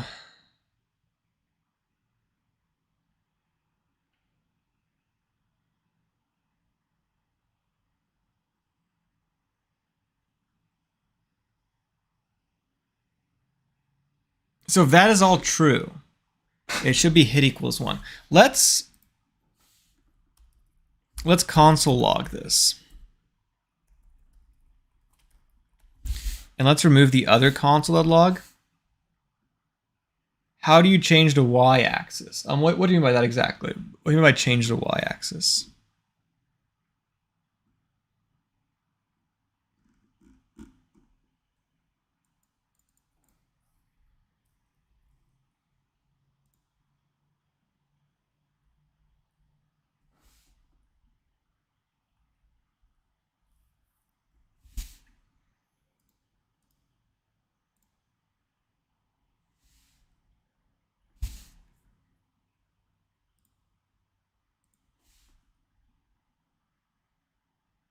Okay, so that is absolutely getting triggered right there.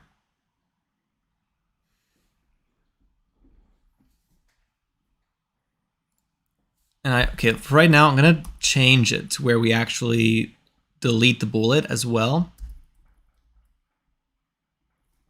J4.remove bullet dot splice J, 1. And now what should happen is this.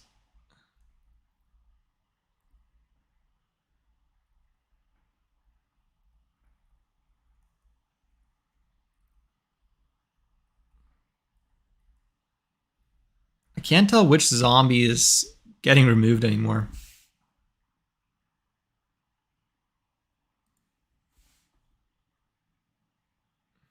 The red blocks y-axis. Do you mean like how I'm updating the y-axis position?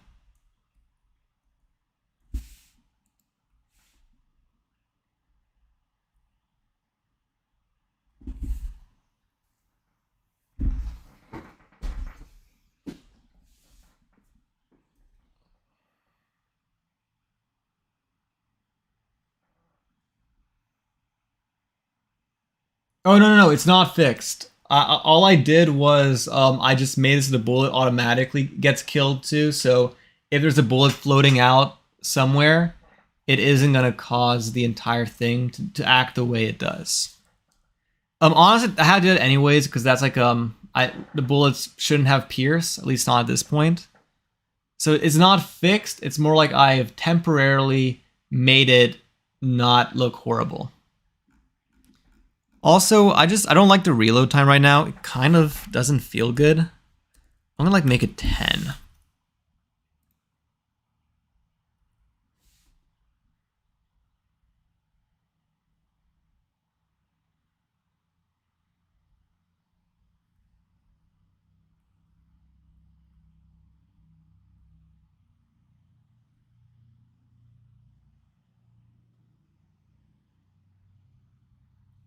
My computer is actually starting to struggle a little bit with this.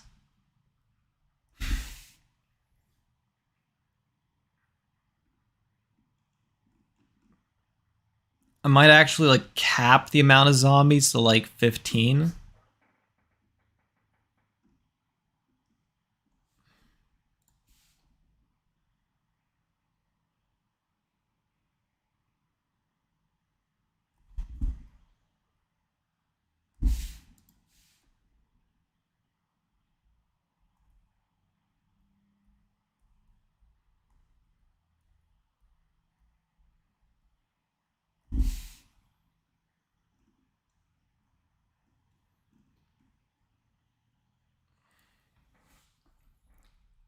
Math dot. Is it max?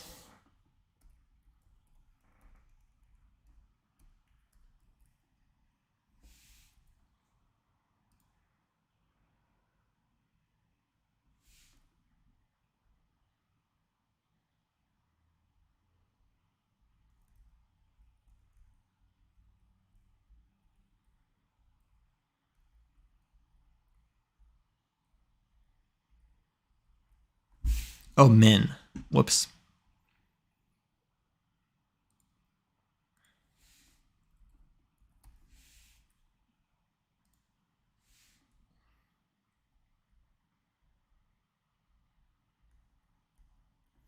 Anyways, okay. That's more of a memory management problem. Now, memory-wise, this should be fine. Now the question really is, why is this acting the way it is? And the answer is, I don't know. I have zero idea.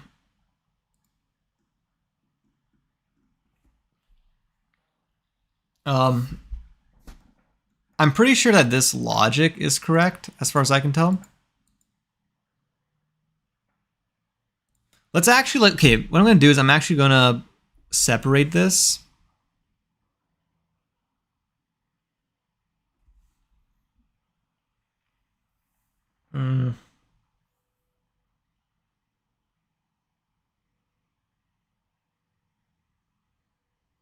But how would I separate? Honestly, let's do it this way.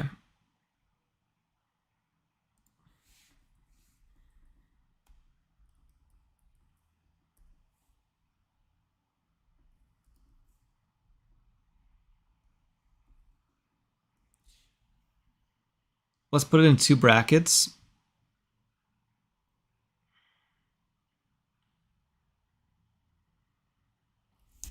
And then let's print out what is causing this.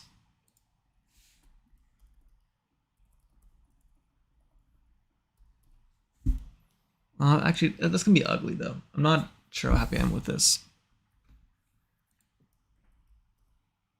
Let's keep this the way it is for right now.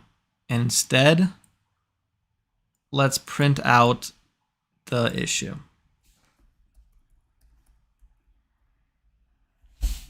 So bullets J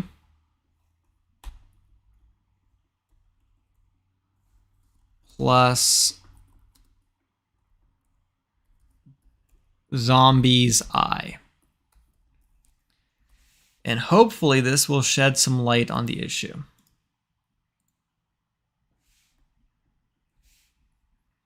Open the console and fire a bullet.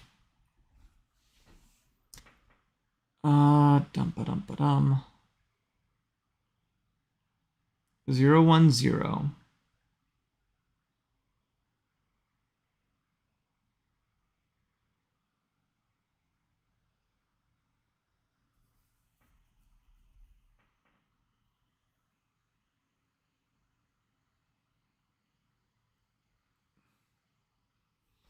Okay, that's not good because those are all correct. Let's reload and fire one really quickly. Okay, these are 100% incorrect. So I can clearly see here that this should not have passed through that conditional. So now I have confirmation that something is wrong with it. I mean, I already knew something was wrong with it, but now I can visibly see. So now let's just go through it. So bullets 0 minus 3 is greater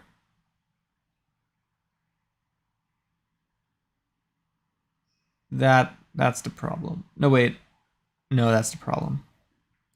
Is it just less than and this is greater?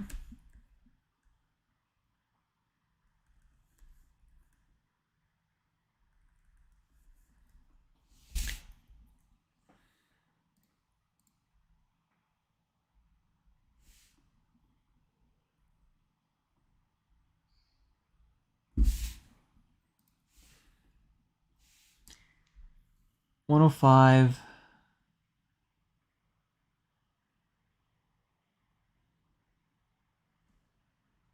Oh, and okay, I see the issue now. It has to be all of these. So let's go back a little bit. And I don't know why I put an or here in the first place. This is all ands, all the way down.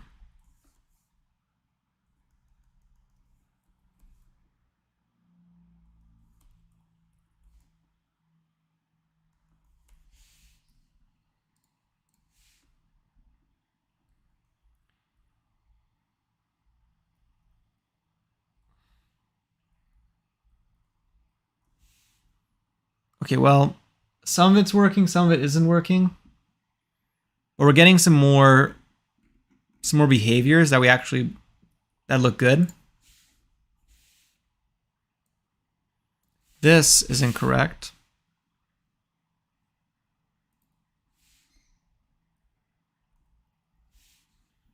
Let's hide this real fast.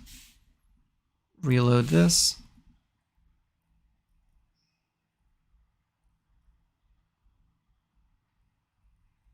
Okay, so it's a little bit incorrect.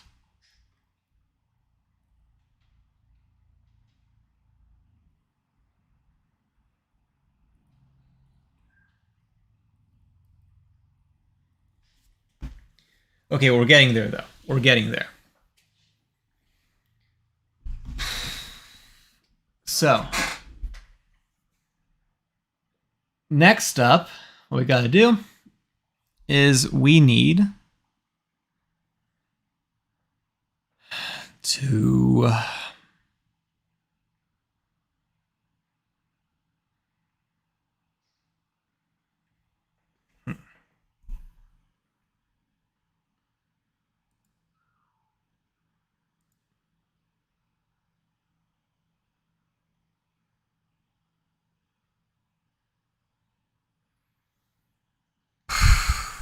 honestly, we're pretty close to what I actually want to do with this. I'm very happy with the current progress. But I want to first fix the hitbox, then add the trailing bullets so we can actually speed up the bullet and make it a bit more like snappy. After that, I'm probably going to, instead of relying on the arrow keys, use actual taps to actually fire the bullets. And after that, then we can start adding in some sprites, some progression, so it feels more difficult as you're going further across. And we should be in a much better spot once that is all said and done. So let's first, before anything else, let's finish up with the bullets and stuff like that. So let's get the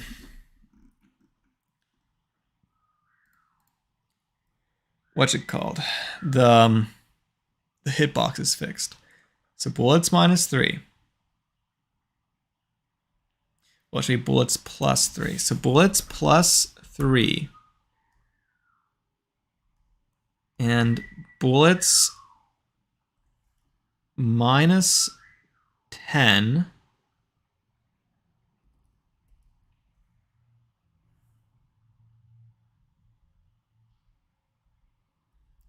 And then on this side, bullets +3.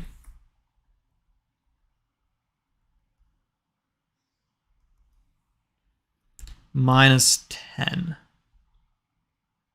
I think. Let's run and see what happens. Oops.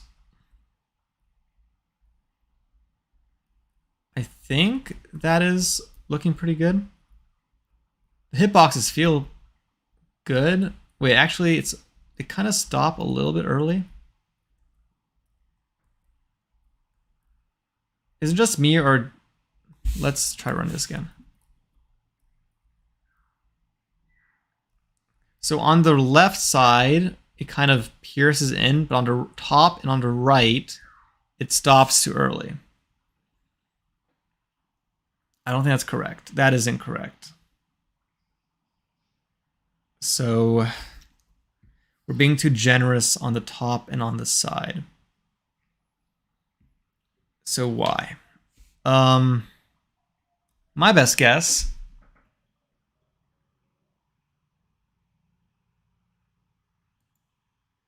-7 maybe. That doesn't make any sense to me, actually.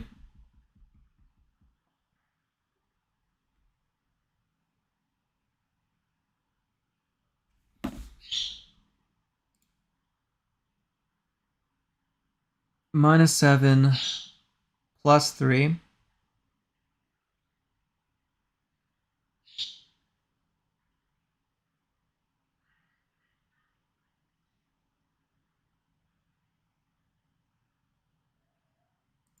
Maybe I'm being too generous with these hitboxes. Okay, let's keep this at 0. Okay, well, that's why that side was being too generous.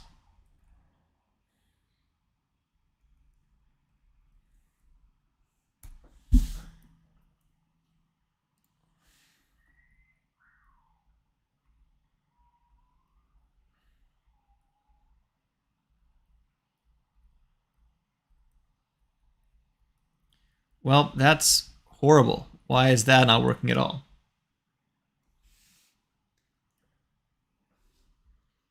What have I done?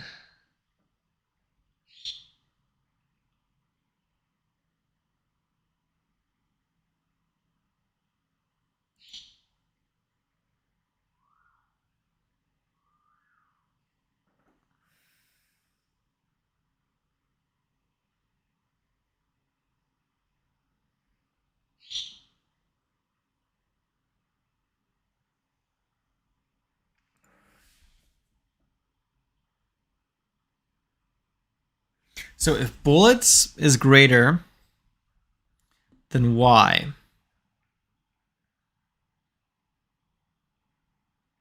and bullets is less, maybe I should. Okay, let's take it back one more step.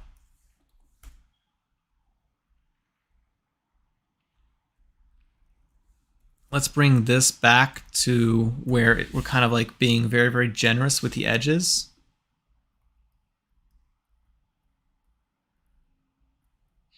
Why is it not working?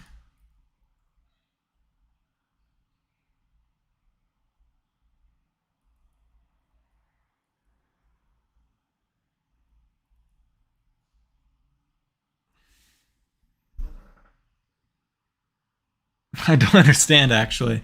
This is bizarre to me.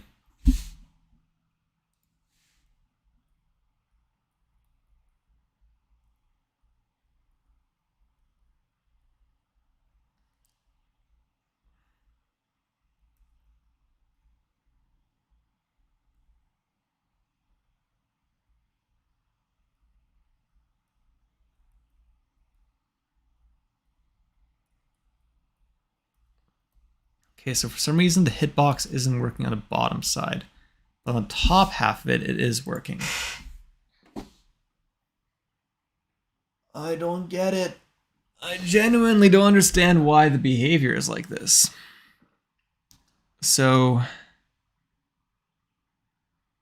J, that's correct. J, bullets, bullets, bullets, bullets, J, I, zombie. 1111, that's correct. 0000. 10 plus 10 minus 10. Less than if. So the issue should be on the x-axis. So it should be with these two lines.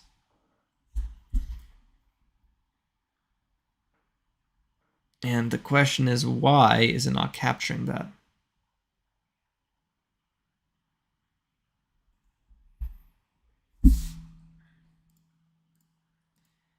Okay, so plus 3 greater than that, and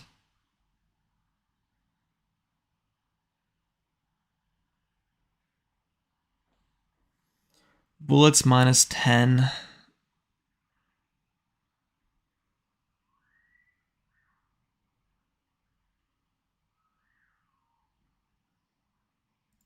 Wait.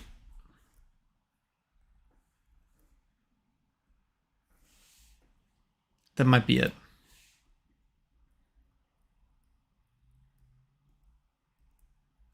There we go. We have that fixed.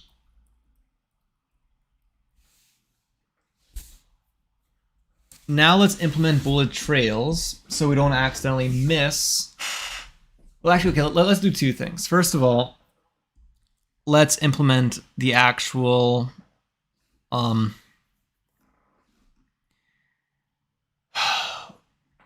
let's collect clicks from the screen.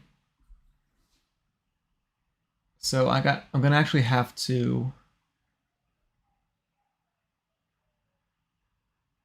check this real fast.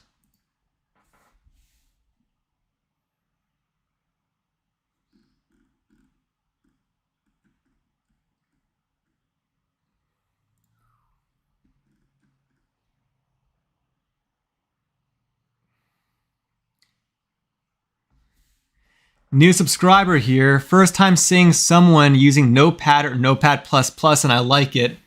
Yeah, no, I've been hearing a lot about that. Honestly, I kind of enjoy doing it. It's a bit of a challenge. Hello, Nishant Sangh and Siddharth Kumar Yadav. Welcome to the stream. Again, thank you for the subscription. Good luck to you for the game you're making. Thank you. We're getting somewhere, honestly. This is actually, so far, this is not horrible. It's not great, and we still have some stuff we need to implement. But for a basic game, I think we'll have it done by the end of the stream.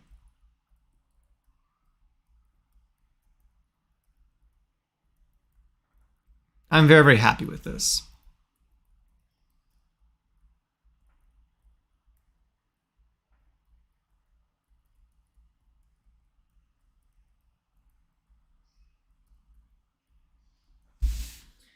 But yeah, so I'm trying to find an event listener for the mouse.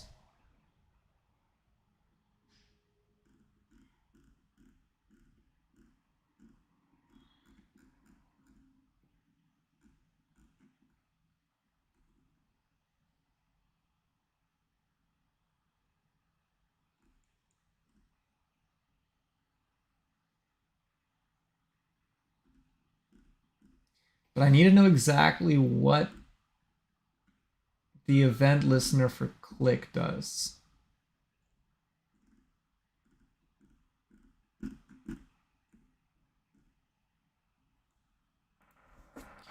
Event Click.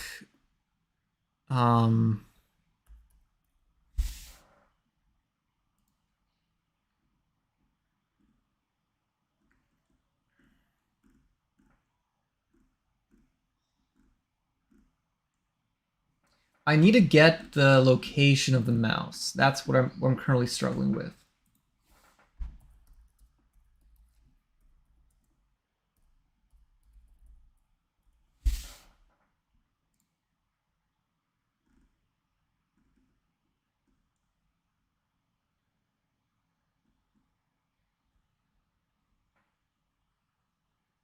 Okay.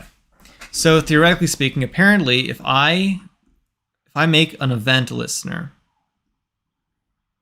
so we'll add a document.add event listener.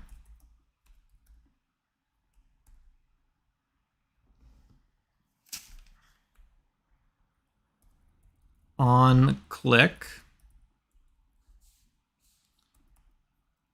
I'm gonna have to actually make this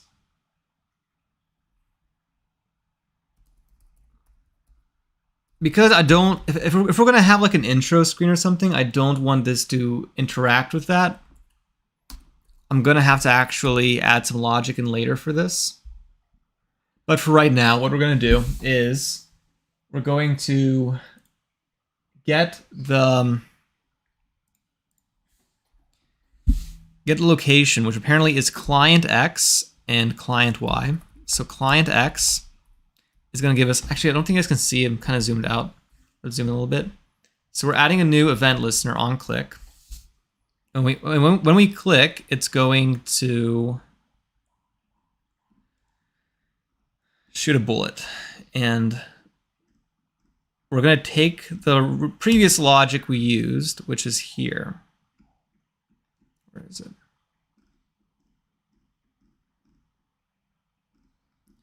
Where is my... Here we go.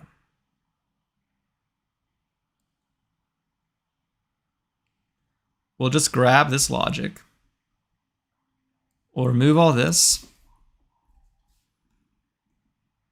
And we're going to just throw this into the on click initially.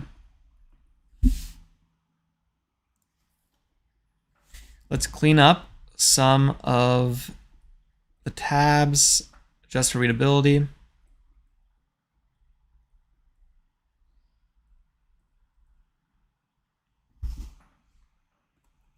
Okay.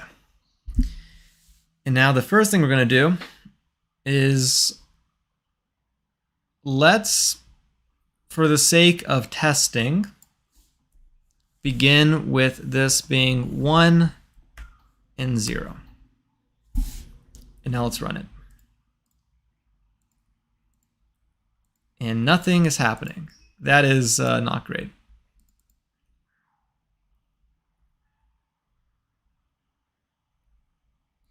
Is this actually running? Okay, let's test and see if this event is running.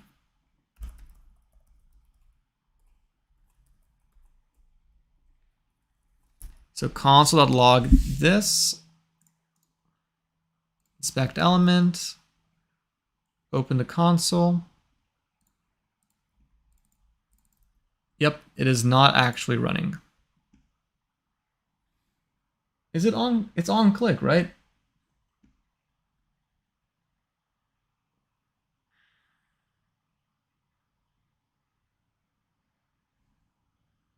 Function event. Yes, that is all correct. Why is this not running?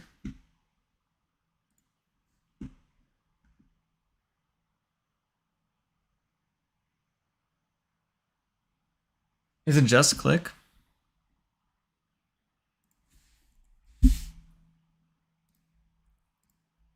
Yes, okay, it's just click. And now what we're going to want to do is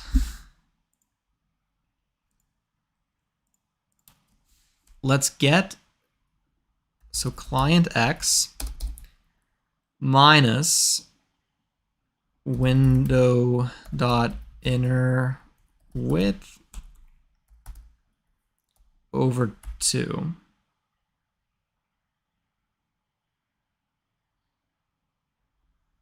Minus 5.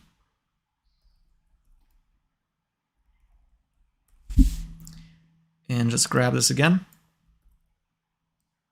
Put it here, client Y. Well, event.client. Event.client. Inner height. Then we're going to find a scale. Equals x to the power 2 plus y to the power 2. And we're going to take the square root of that.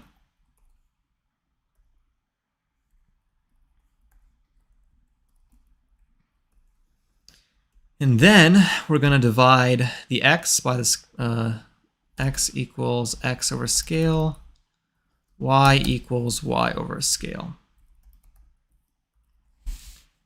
Let's try running it. It is backwards, I think.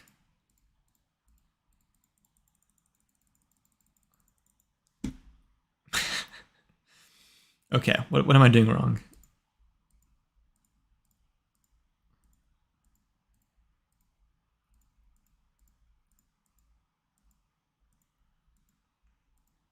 So the y, the x is correct. The y is inverted. Should I just minus?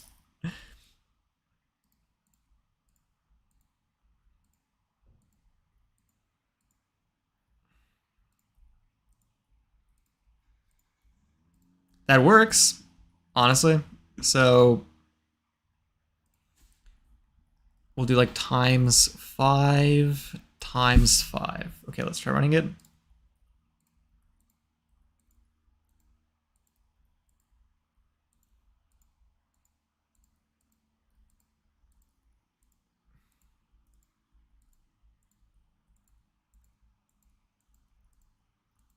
Yeah, honestly, it's working pretty well.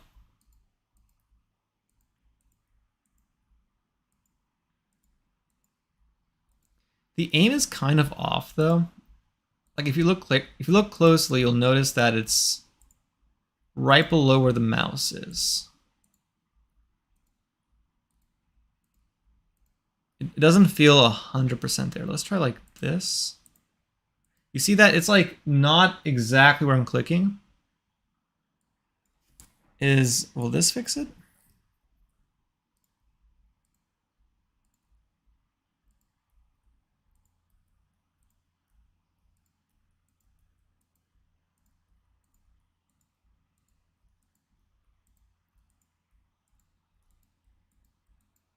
Yep, that fixed it. Okay, we're all set.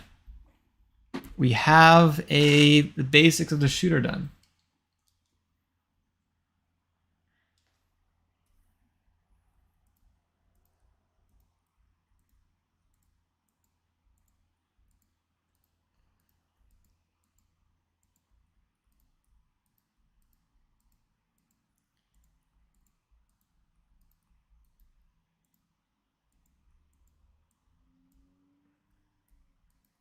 I think another thing is it's right now it's only firing after I click.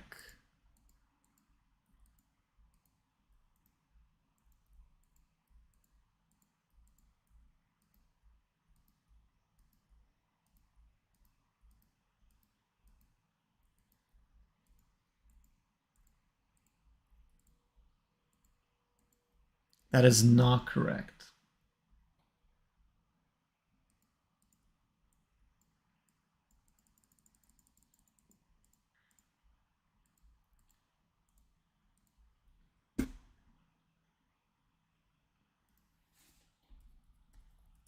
Mouse event.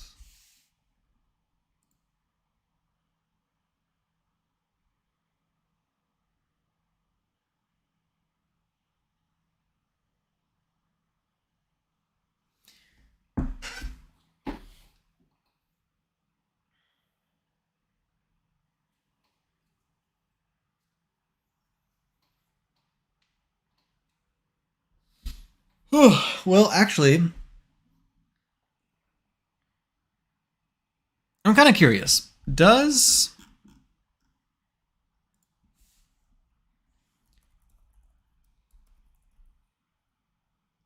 keys? I want to see if keys actually includes. No, it doesn't. Okay.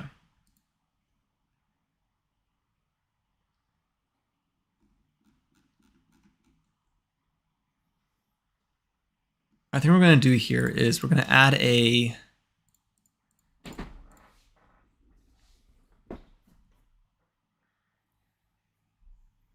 so instead of us doing all of this logic, the click logic in here, we're going to bring it back out here.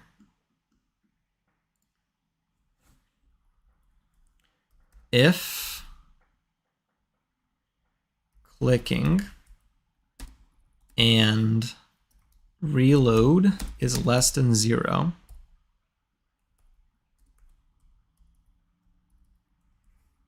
okay, let's drag this back out here.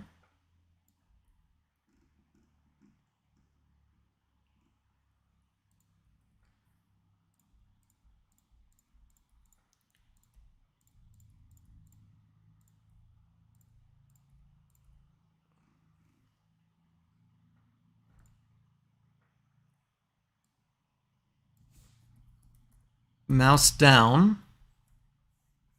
We're going to add a let clicking equals 0.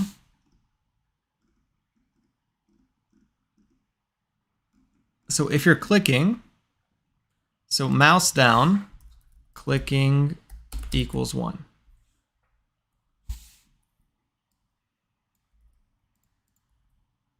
Clicking equals 0. And then can we get the mouse position?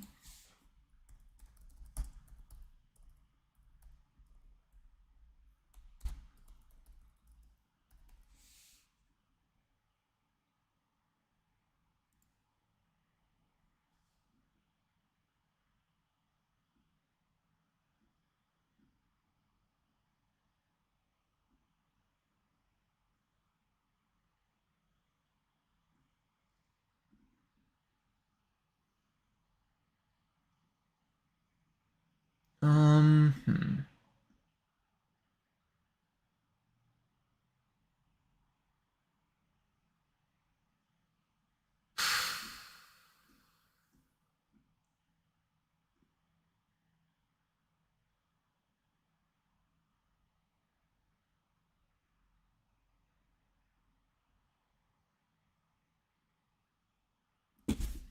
I'm trying to figure out exactly how I can get the mouse positions so I don't actually have to do it this way.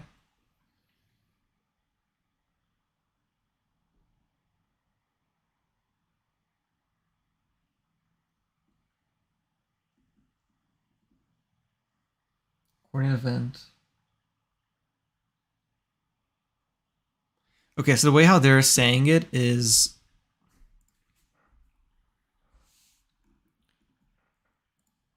how we're going to do this, even though I'm not super happy about it, is also we're not using X off at all, so we're going to get rid of that. Let mouse X equals, I'll say 0 initially. Let mouse Y equals 0. And we'll add an event listener.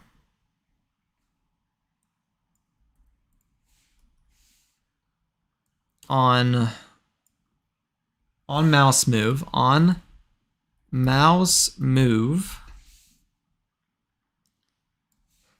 mouse X is equal to event dot client X, and mouse Y is equal to event dot client Y. And then when we're actually firing the gun, we're gonna replace this with mouse X and mouse Y, and that should solve all of our problems, unless it doesn't work. But it doesn't work.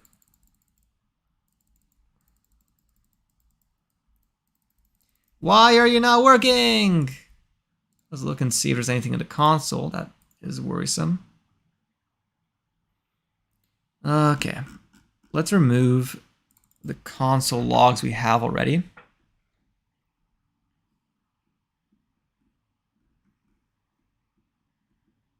And let's replace it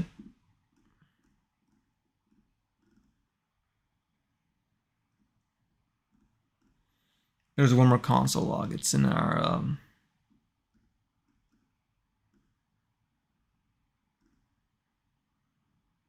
yeah, here's the other console log. Okay.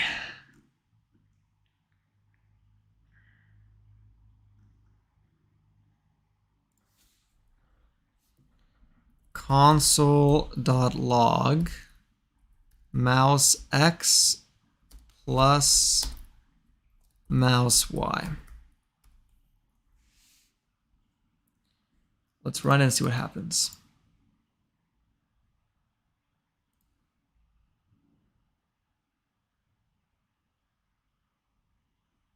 Okay, so that's working.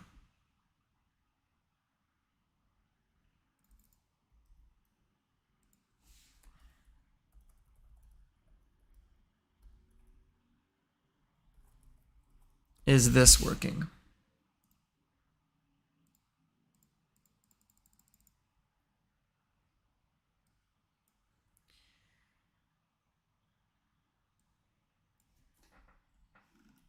Okay, so that's working as well.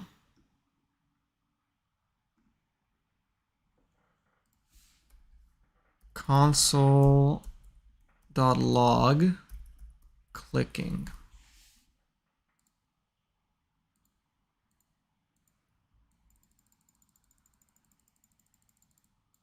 Okay, so that is not working. So why is it working inside here, but we're not actually getting it outside?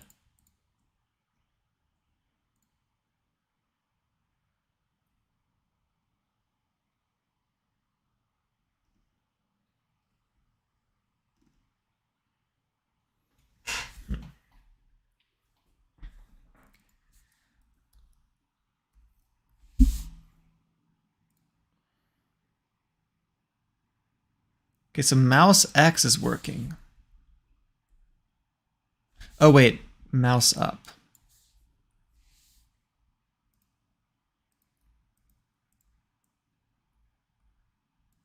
Okay. There we have it.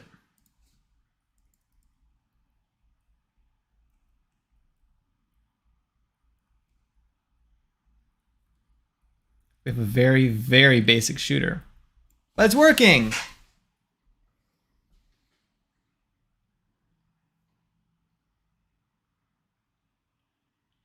Oh yeah, yeah.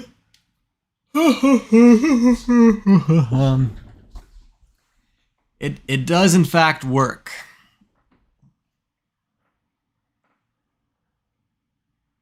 So next up is, wait, how much time do we have? Probably should check that first. So as of right now, we're currently at 2.5 hours. Okay, we're actually getting pretty close.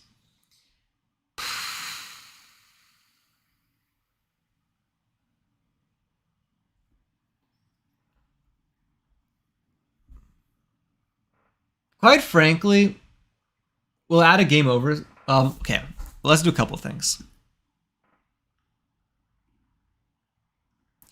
Let's make, okay, I think right now the reload time is a little bit too low.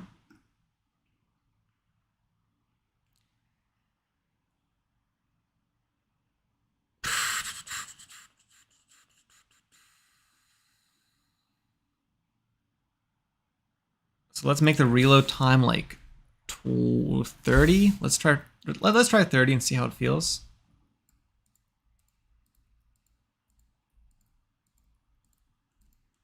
Yeah, honestly, okay, good. And let's make it right now so that if the bullet is too far away, it despawns, so it doesn't waste memory.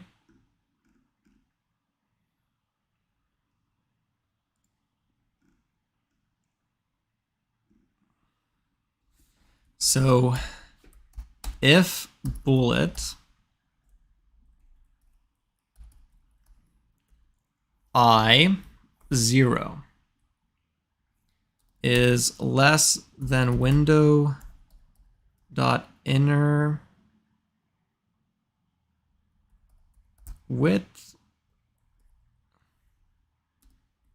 or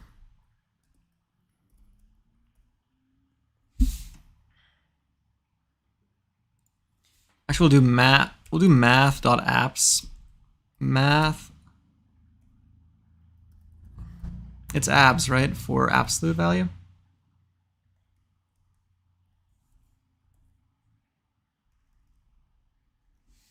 I'm pretty sure it's math.abs.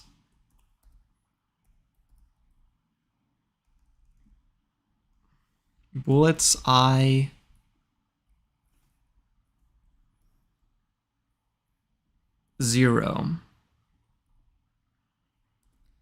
is greater than window dot inner height. Actually, I1.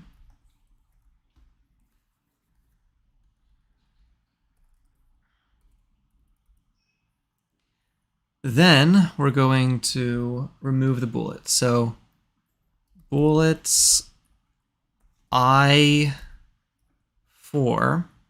dot remove, bullets dot splice I, 1. And if that's not the case, else we'll print it out like we normally do. There we have it. So now bullets will get despawned. And I'm actually going to print this and make sure it's working. Console.log this.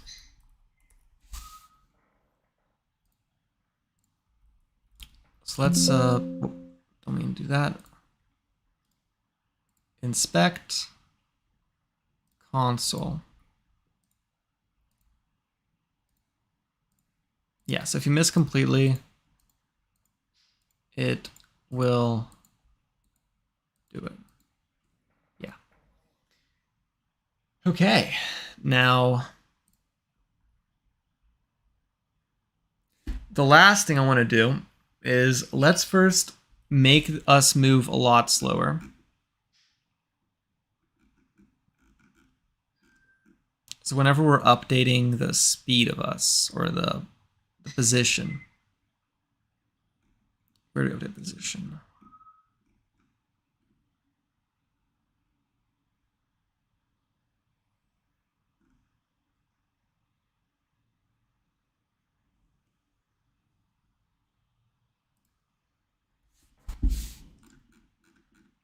Let's make a couple more variables. Let player speed equals 1. Let zombie speed equals 1.5.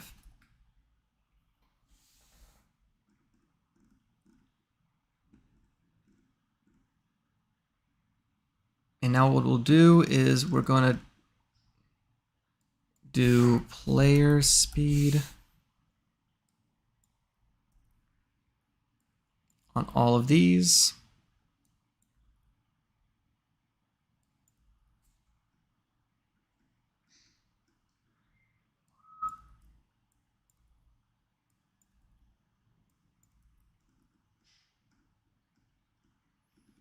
And then on the zombies, we're going to do zombie speed.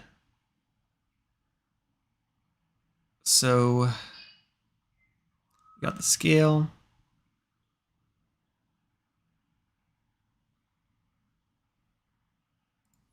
Minus zombie speed.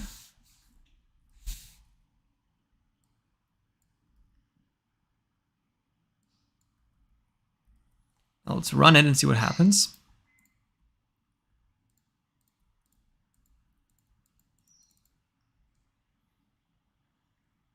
Okay, so I'm already dead.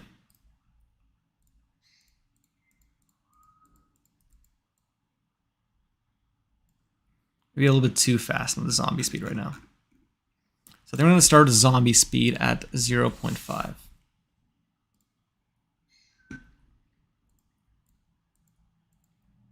So we can run away at the moment.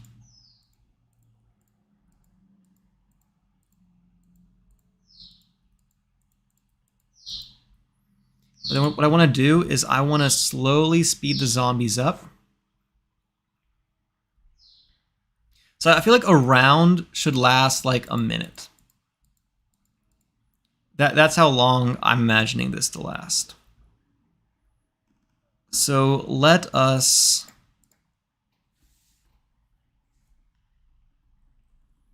zombie speed equals timer.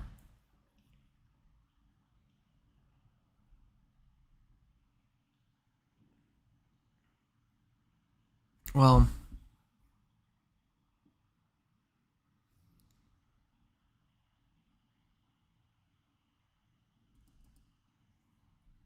equals math.min or max, my bad. So 0.5 comma timer over. So initially it should be 0.5, but then the zombie should start getting faster and faster. And I want it to last, theoretically, a minute. And we saw that like at 1.5, it's pretty bad. So we want it to be like, let's say 2 at the 1 minute mark.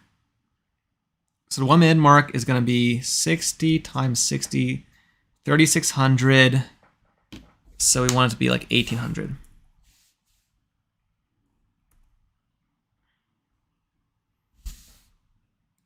And that'll basically give us the zombie speed. And I think I'm going to make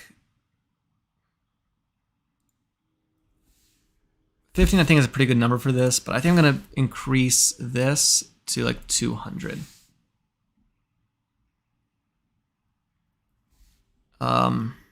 Yeah.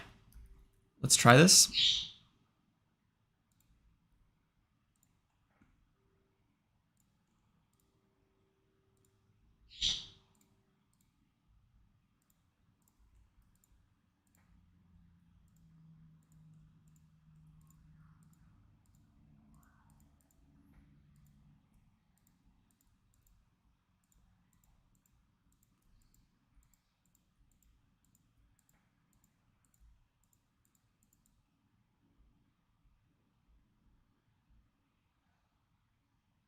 I feel like I want to increase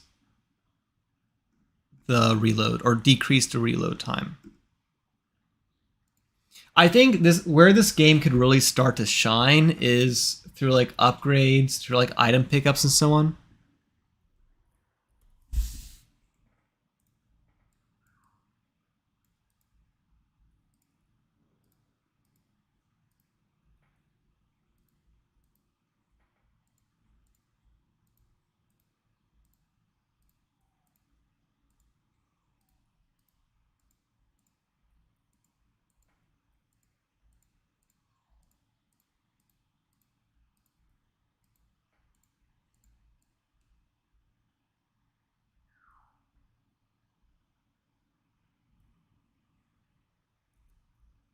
Yeah, I'm dead.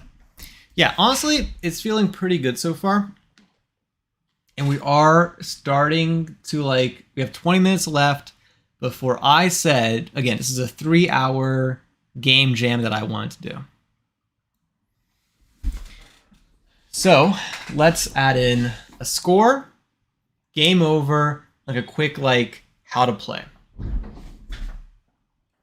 So in the beginning, before the game starts,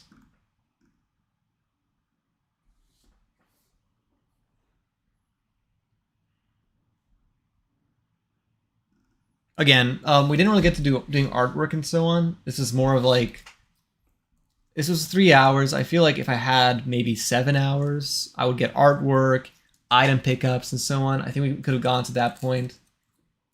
But honestly, for 3 hours, and we had minimal bugs, minimal problems. It's pretty straightforward of a process. I'm very happy with how far we've got.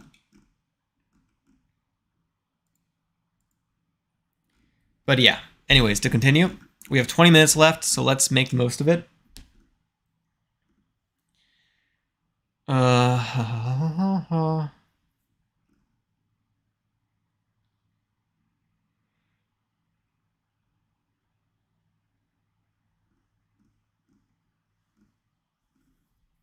So I think I want to make above the character a okay,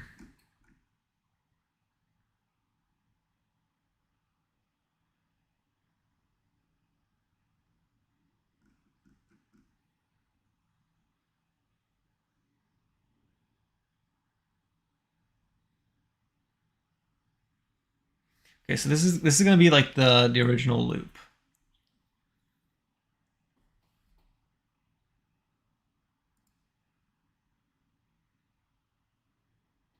And for this loop,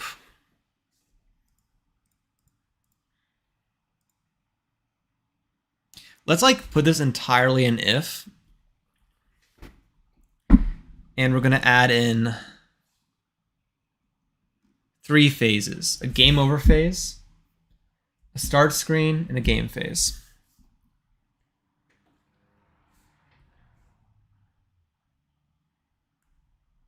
So add one more variable, one more global variable.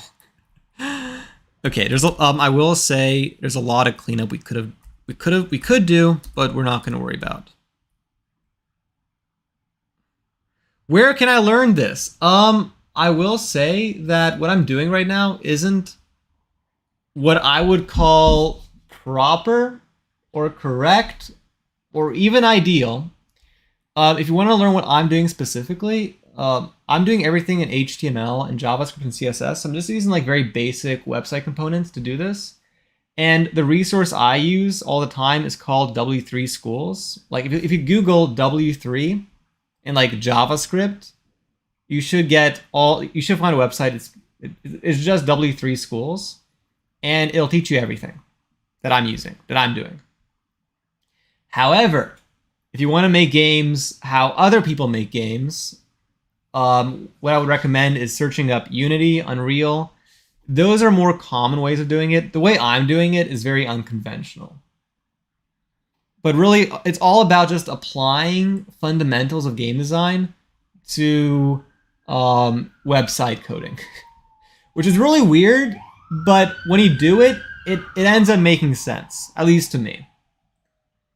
So again, if you want to learn this is HTML, CSS, and JavaScript, and I would recommend the resource W3 Schools, completely free. It's basically just a Wikipedia for like just web coding. and just learn gaming fundamentals. And the way how you can do that is really just kind of honestly it'll mostly end up being just trial and error a lot of times. You're not going to get everything initially. For the website, or do you mean like for when you're what do you mean by that? Do you mean like going to W3 schools, or do you mean doing this, like coding this? Hello, Painting Land. Welcome to the stream.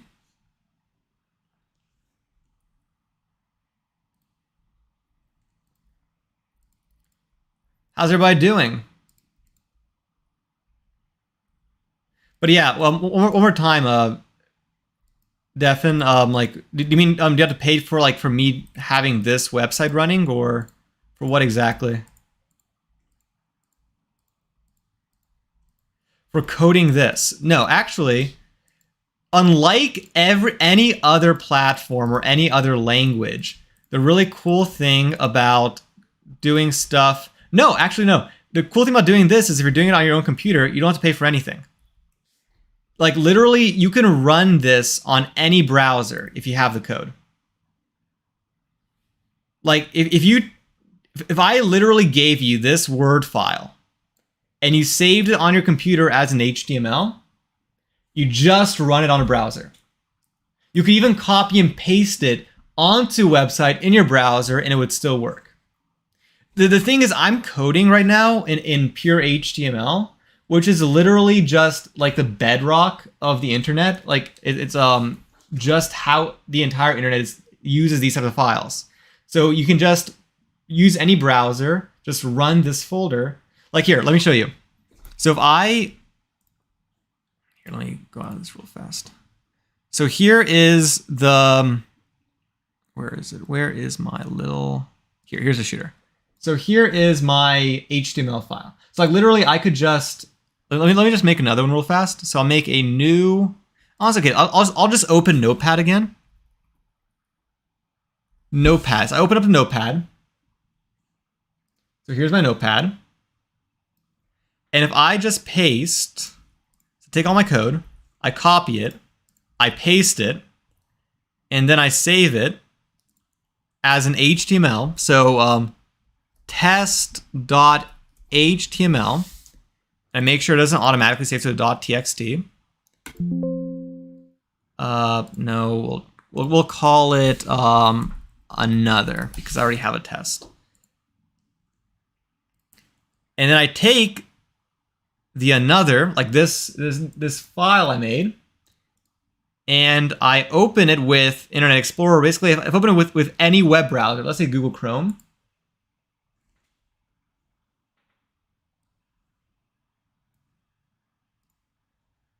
Okay, I think I have a bug here. Yeah, I was in the middle of coding, so I have a bug right now. But yeah, okay. So I gotta finish coding stuff. But I could do that, and that's how you run my code. That's all you have to do. Again, any browser, and you can get this. Yeah, so again, my code is currently bricked. Let's fix it. So let's state equals start.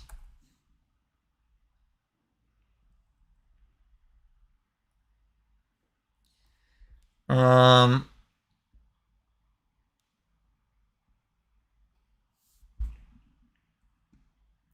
going to do is I'm going to just do if state equals game. We're going to do the following. So that's when all of this behavior becomes a thing.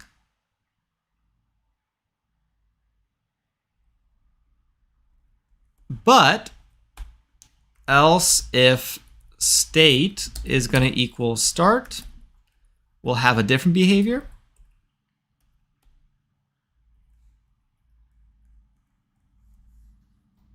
And then else if state equals game over, we'll have another set of behaviors. What type of website am I making right now? I mean, it's not really a type of website. I mean, every website on the web is, at the end of the day, just HTML, JavaScript, and CSS. That's just how the web works. So I'm just coding exclusively in HTML because you can encode JavaScript and CSS inside of the HTML file. In fact, that is practically how a website does it in the first place. So I just put everything in a single HTML file and I just run it on the web, and that's how I make a website. Pretty simple. And if you want to host it, then you can just because this is a static HTML site, just with a lot of interesting stuff on the inside, you can put it anywhere and it'll work.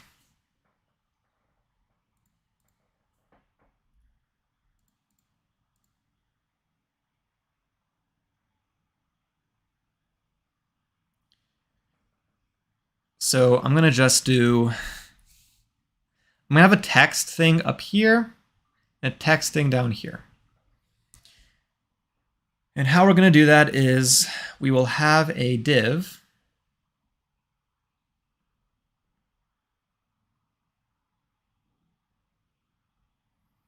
So how am I gonna do this?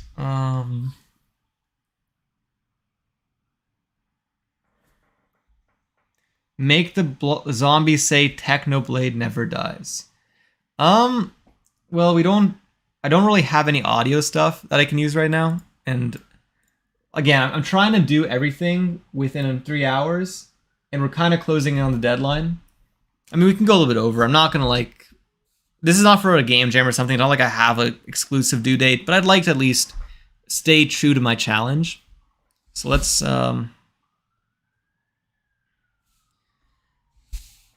first add in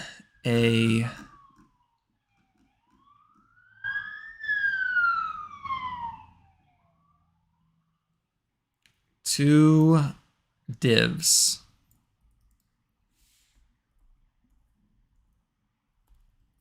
One div is going to be a top text.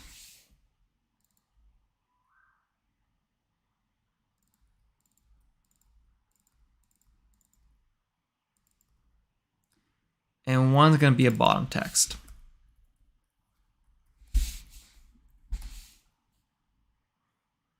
Is Twitch even alive right now?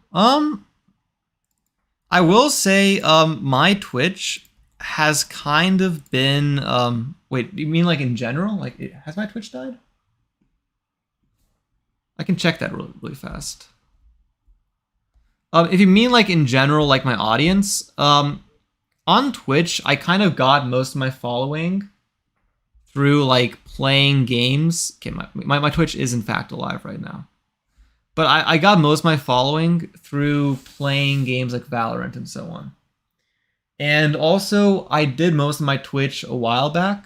Like with YouTube, I kind of really only started seriously like last week, maybe like 2 weeks ago. For Twitch, I was most active for the last 2 years, but I took big breaks in the last year. So a lot of my audience has kind of moved on because of my breaks. And also, you know, this new content isn't really what they signed up for. So it's kind of to be expected that we lost a lot of people when I got back into streaming more seriously.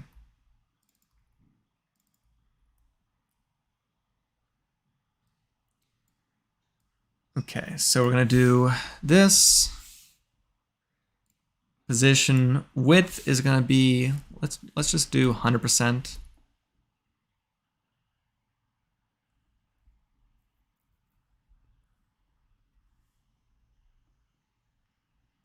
Let's do like 30 px.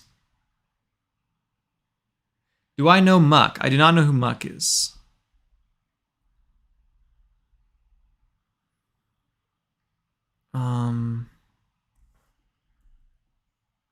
When?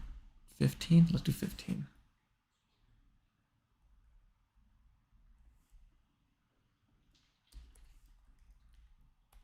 And then bottom text dot style dot what's the, is it text align?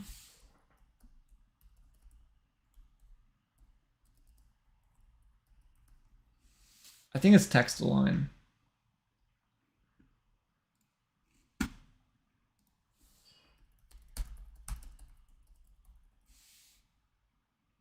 Yeah, text align. Okay.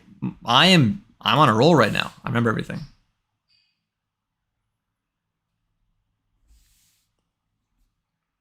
And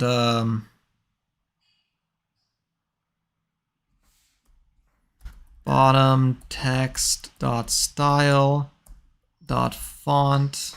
Is it just font or text font?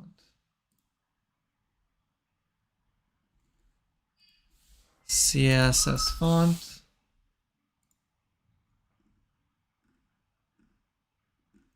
What font size? Is it font size? Font size, yes.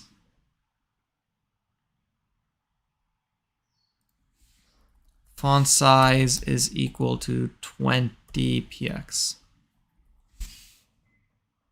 15 px.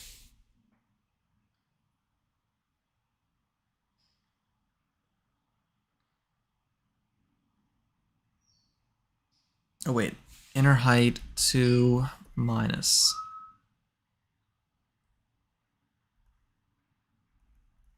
10. I'll do top. Okay. We're gonna add bottom text dot inner HTML.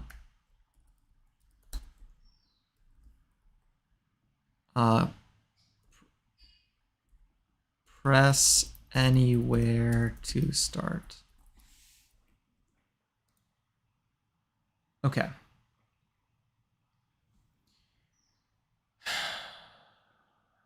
Top plus 10.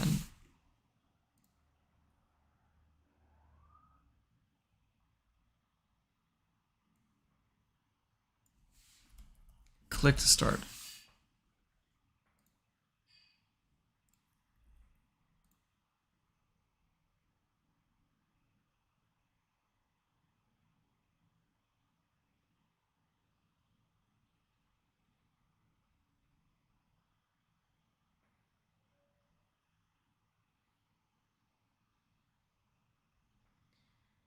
Okay, so next up, we're going to just do this with the top.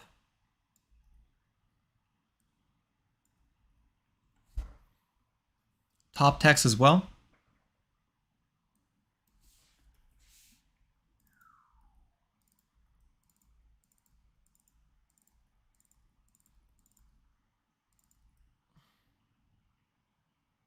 Even I am making a game in Unreal. Well, you guys do not have to do as I do. I do this because I like to do it. Feel free to use whatever you'd like to make whatever game you want. I do not judge other people for not following my path.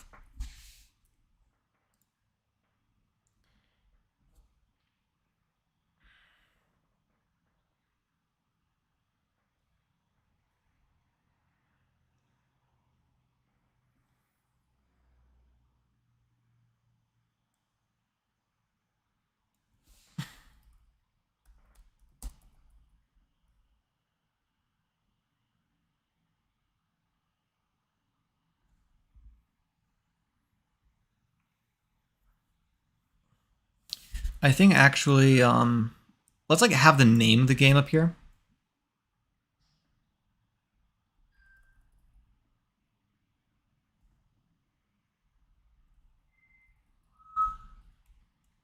Zombie shooter. Very, very genius name.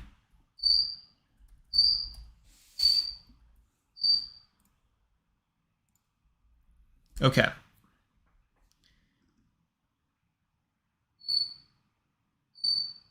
Applying buoyancy concept in my Unreal environment is killing me.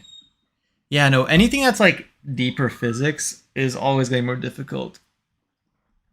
But it's always about like just simplifying and finding ways to actually like make systems work the way you want them to. That's all that coding really is. Just aligning inputs with outputs and just making sure your computers can handle it.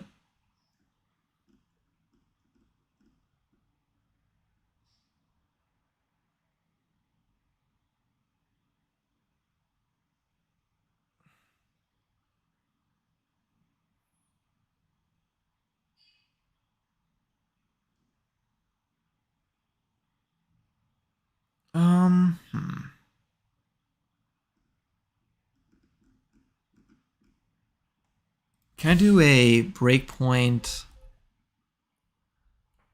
click to shoot?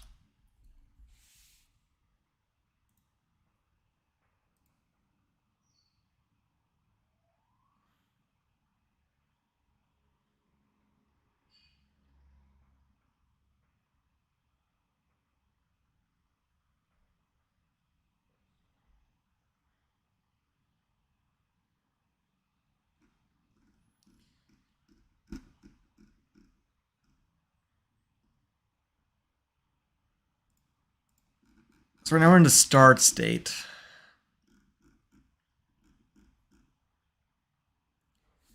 Equals start. If clicking or keys dot includes W or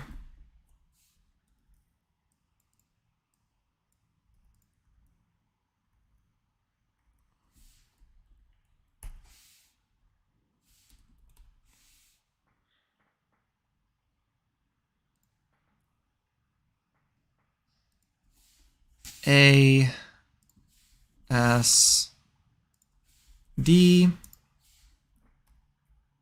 top text.inner HTML is equal to nothing. Bottom text.inner HTML equals nothing.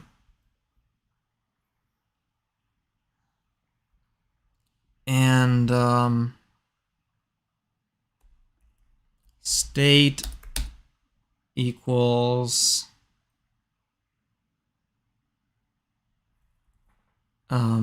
they call it game? Yeah. And state equals game.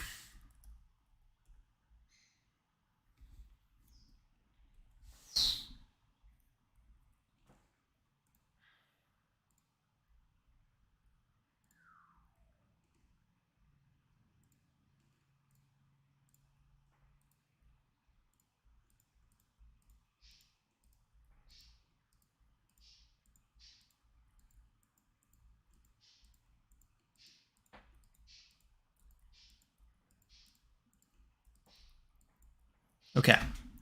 And then to finish the loop, to finish the project, we're going to have a game over.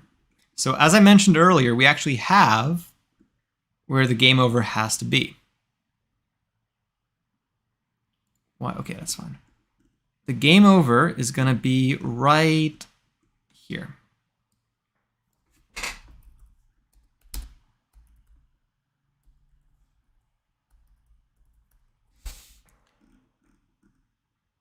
Oh. Game over. And we'll also just set the timer equals 0 after that.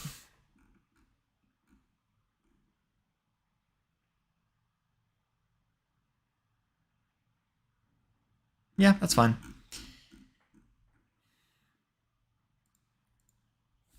Top text equals game over. Bottom text is equal to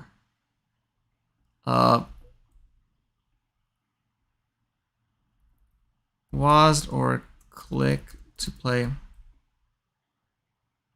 to breakpoint play again.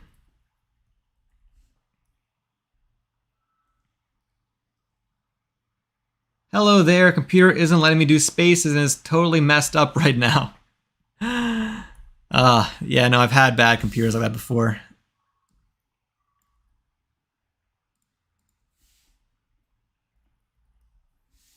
And before anything, we also want to get rid of all the enemies and stuff.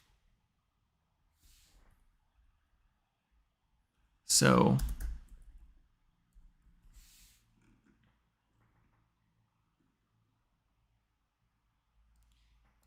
let's take this. Oh. And we're just going to go in here.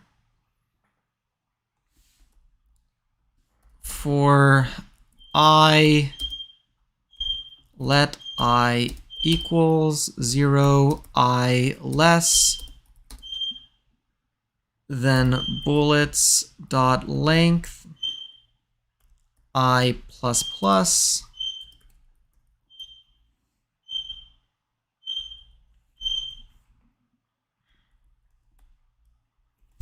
And then we're going to repeat this for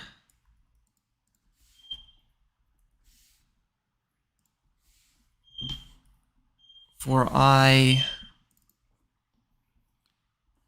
for zombies.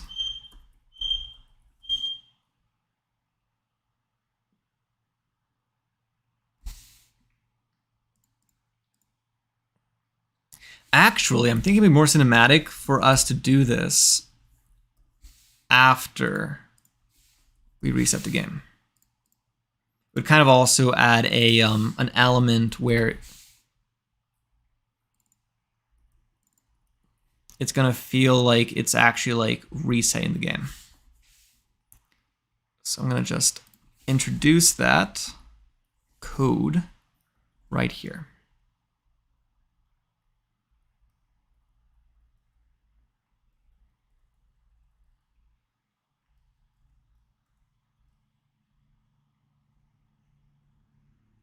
Wait.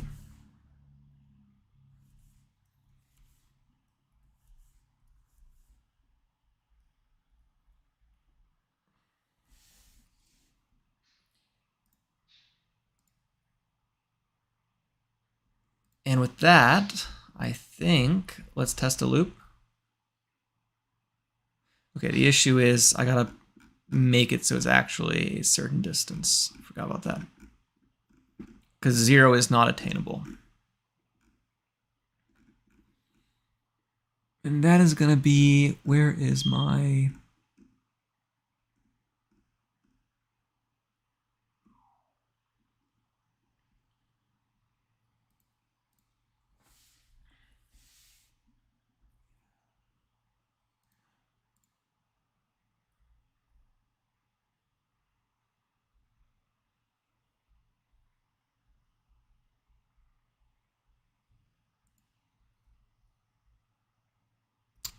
Well, that's not good. Where's the bug? Oh, 195. Okay, I think it's just I didn't define J.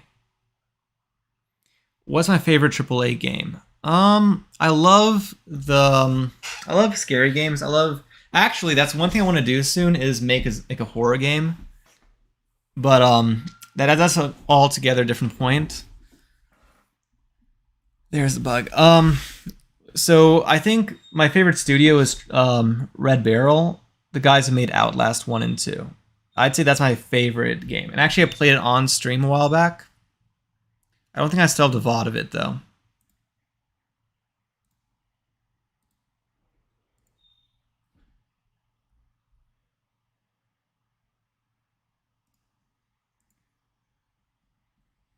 Was there a bug?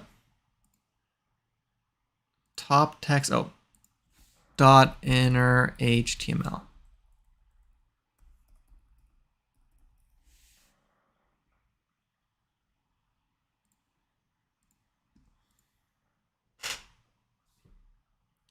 Now let's test it.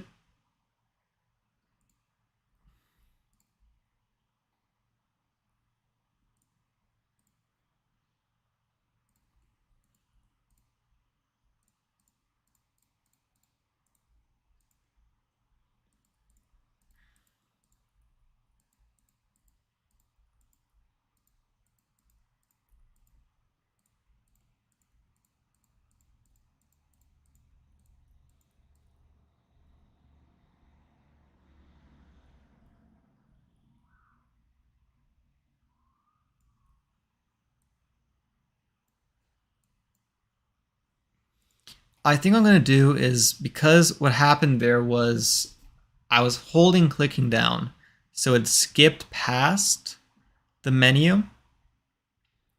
I want to set clicking to 0, so you'd have to physically lift your finger off the clicking button to make it reset.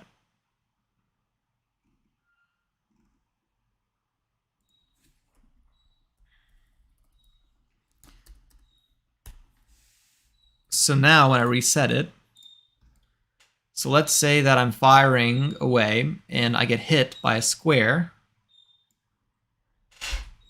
Now it's going to make me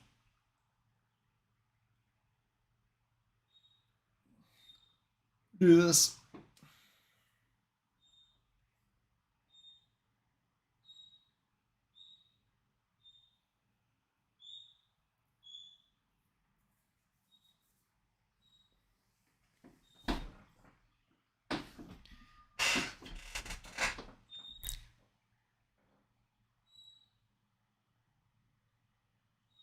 And now I think, how are we doing on time? Or are we already over? We're actually over now. So, like I said, I'm gonna actually, we finished this project. There is more we can do. This is a, you guys can see it. It's very, very basic. There's a lot more that we can do to improve the visuals, the gameplay, the loop. We can add progression. We can add upgrades. We can add like upgrades between rounds. There's a lot more we can do, but for a very, very basic game, this isn't bad. Like, you basically start the game, zombie shooter, WAS to move, click to shoot. Honestly, I'm going to change one small thing before anything else. I'm going to make it so that when you fire a bullet, the color is black right here. I think that's better. There we go. That looks better.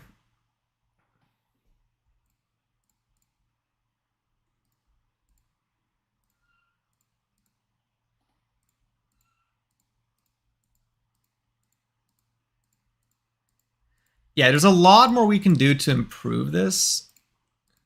This is a very, very unpolished product.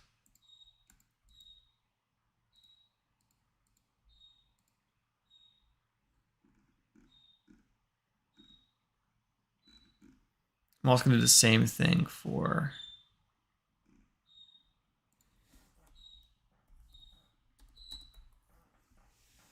So this is a very, very unpolished product. And again, if you guys decide, hey, I really like this, why don't you make it again, or improve upon it, let me know, and I will definitely maybe dedicate a stream to it or work on it further. But for a 3-hour just game jam, starting from complete scratch, like just using a couple code snippets from some previous projects, I think I did a pretty good job. I think 3 hours, this is reasonable. This is a very reasonable result. I'm happy with it. So, without further ado, what I'm going to do is I'm going to post it. After the stream, I'm going to go, I will put it on the web, on itch.io. You guys can play it. The code will be available to you guys, so you guys can also have access to the code, mess around with the code. You can, like I said, you can literally just copy and paste the code onto your computer, play around with it, and make it better if you'd like. I mean, let's not say that yet, because I'm gonna start making a lot more games soon. Probably, like, hopefully at least once a week, I should make a prototype of something. So give me like a month and we'll have a pile. And I think then it's gonna be more like you guys will have to pick one. We'll have to vote. I'll make you guys vote, and then you're going to be like, oh yeah, Andre, we don't really like this game, but we really want to see more of this game. And then I can go back into this game and make it better.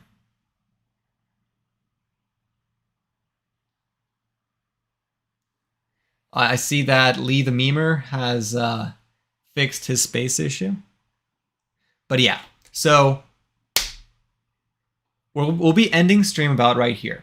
If you haven't already, if you guys have been watching and you like my content, you like this kind of code, you like games, you want to learn how to make this, you want to see more of this, you want to play games like this, just in general, if you kind of appreciate this kind of content, whatever facet of it you appreciate, or just enjoy talking to me, I don't know, maybe that's a draw. I would consider subscribing, following if you're on Twitch, subscribing if you're on YouTube, because that'll be the best way for you to get notifications on future streams and just kind of see my streams more often. Another way to hear about the stream is on my Discord. The Discord, I always post whenever I start streaming and just in general random stuff. I have a Ko-Fi as well. That's linked down below. That is still kind of a work in progress, but I'm gonna start putting stuff on there as well. Messages delayed. Water is hard to add in games. Yes, water is very hard to add in games. But yeah, subscribe here if you haven't already. Discord is probably the best way to hear about the stream as well. I have an itch.io page. I'm going to be putting stuff on there. That's kind of cool too. But yeah, no, just in general, don't forget to subscribe. Click that notification bell. I don't know, whatever the cool YouTubers say.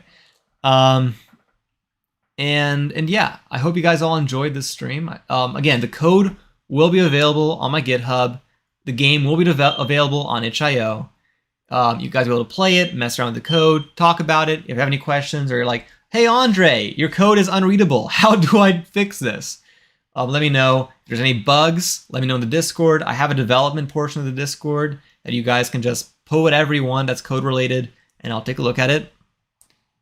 Yeah, I think that's basically it. And also, before I leave, Def and Default 5 says I'm suffering through water adding games, suffering virus. Yeah, I mean, I will say a lot of game engines have decent tools for adding water and stuff. But anyways, I have other stuff I need to take care of. Tomorrow will be the last stream of the week, I believe. Tomorrow, I'm kind of thinking that we're going to be returning to the chatbot. Or either that or we're going to do another one of these like 3-hour game sprees. One of those two things. So you can look forward to that.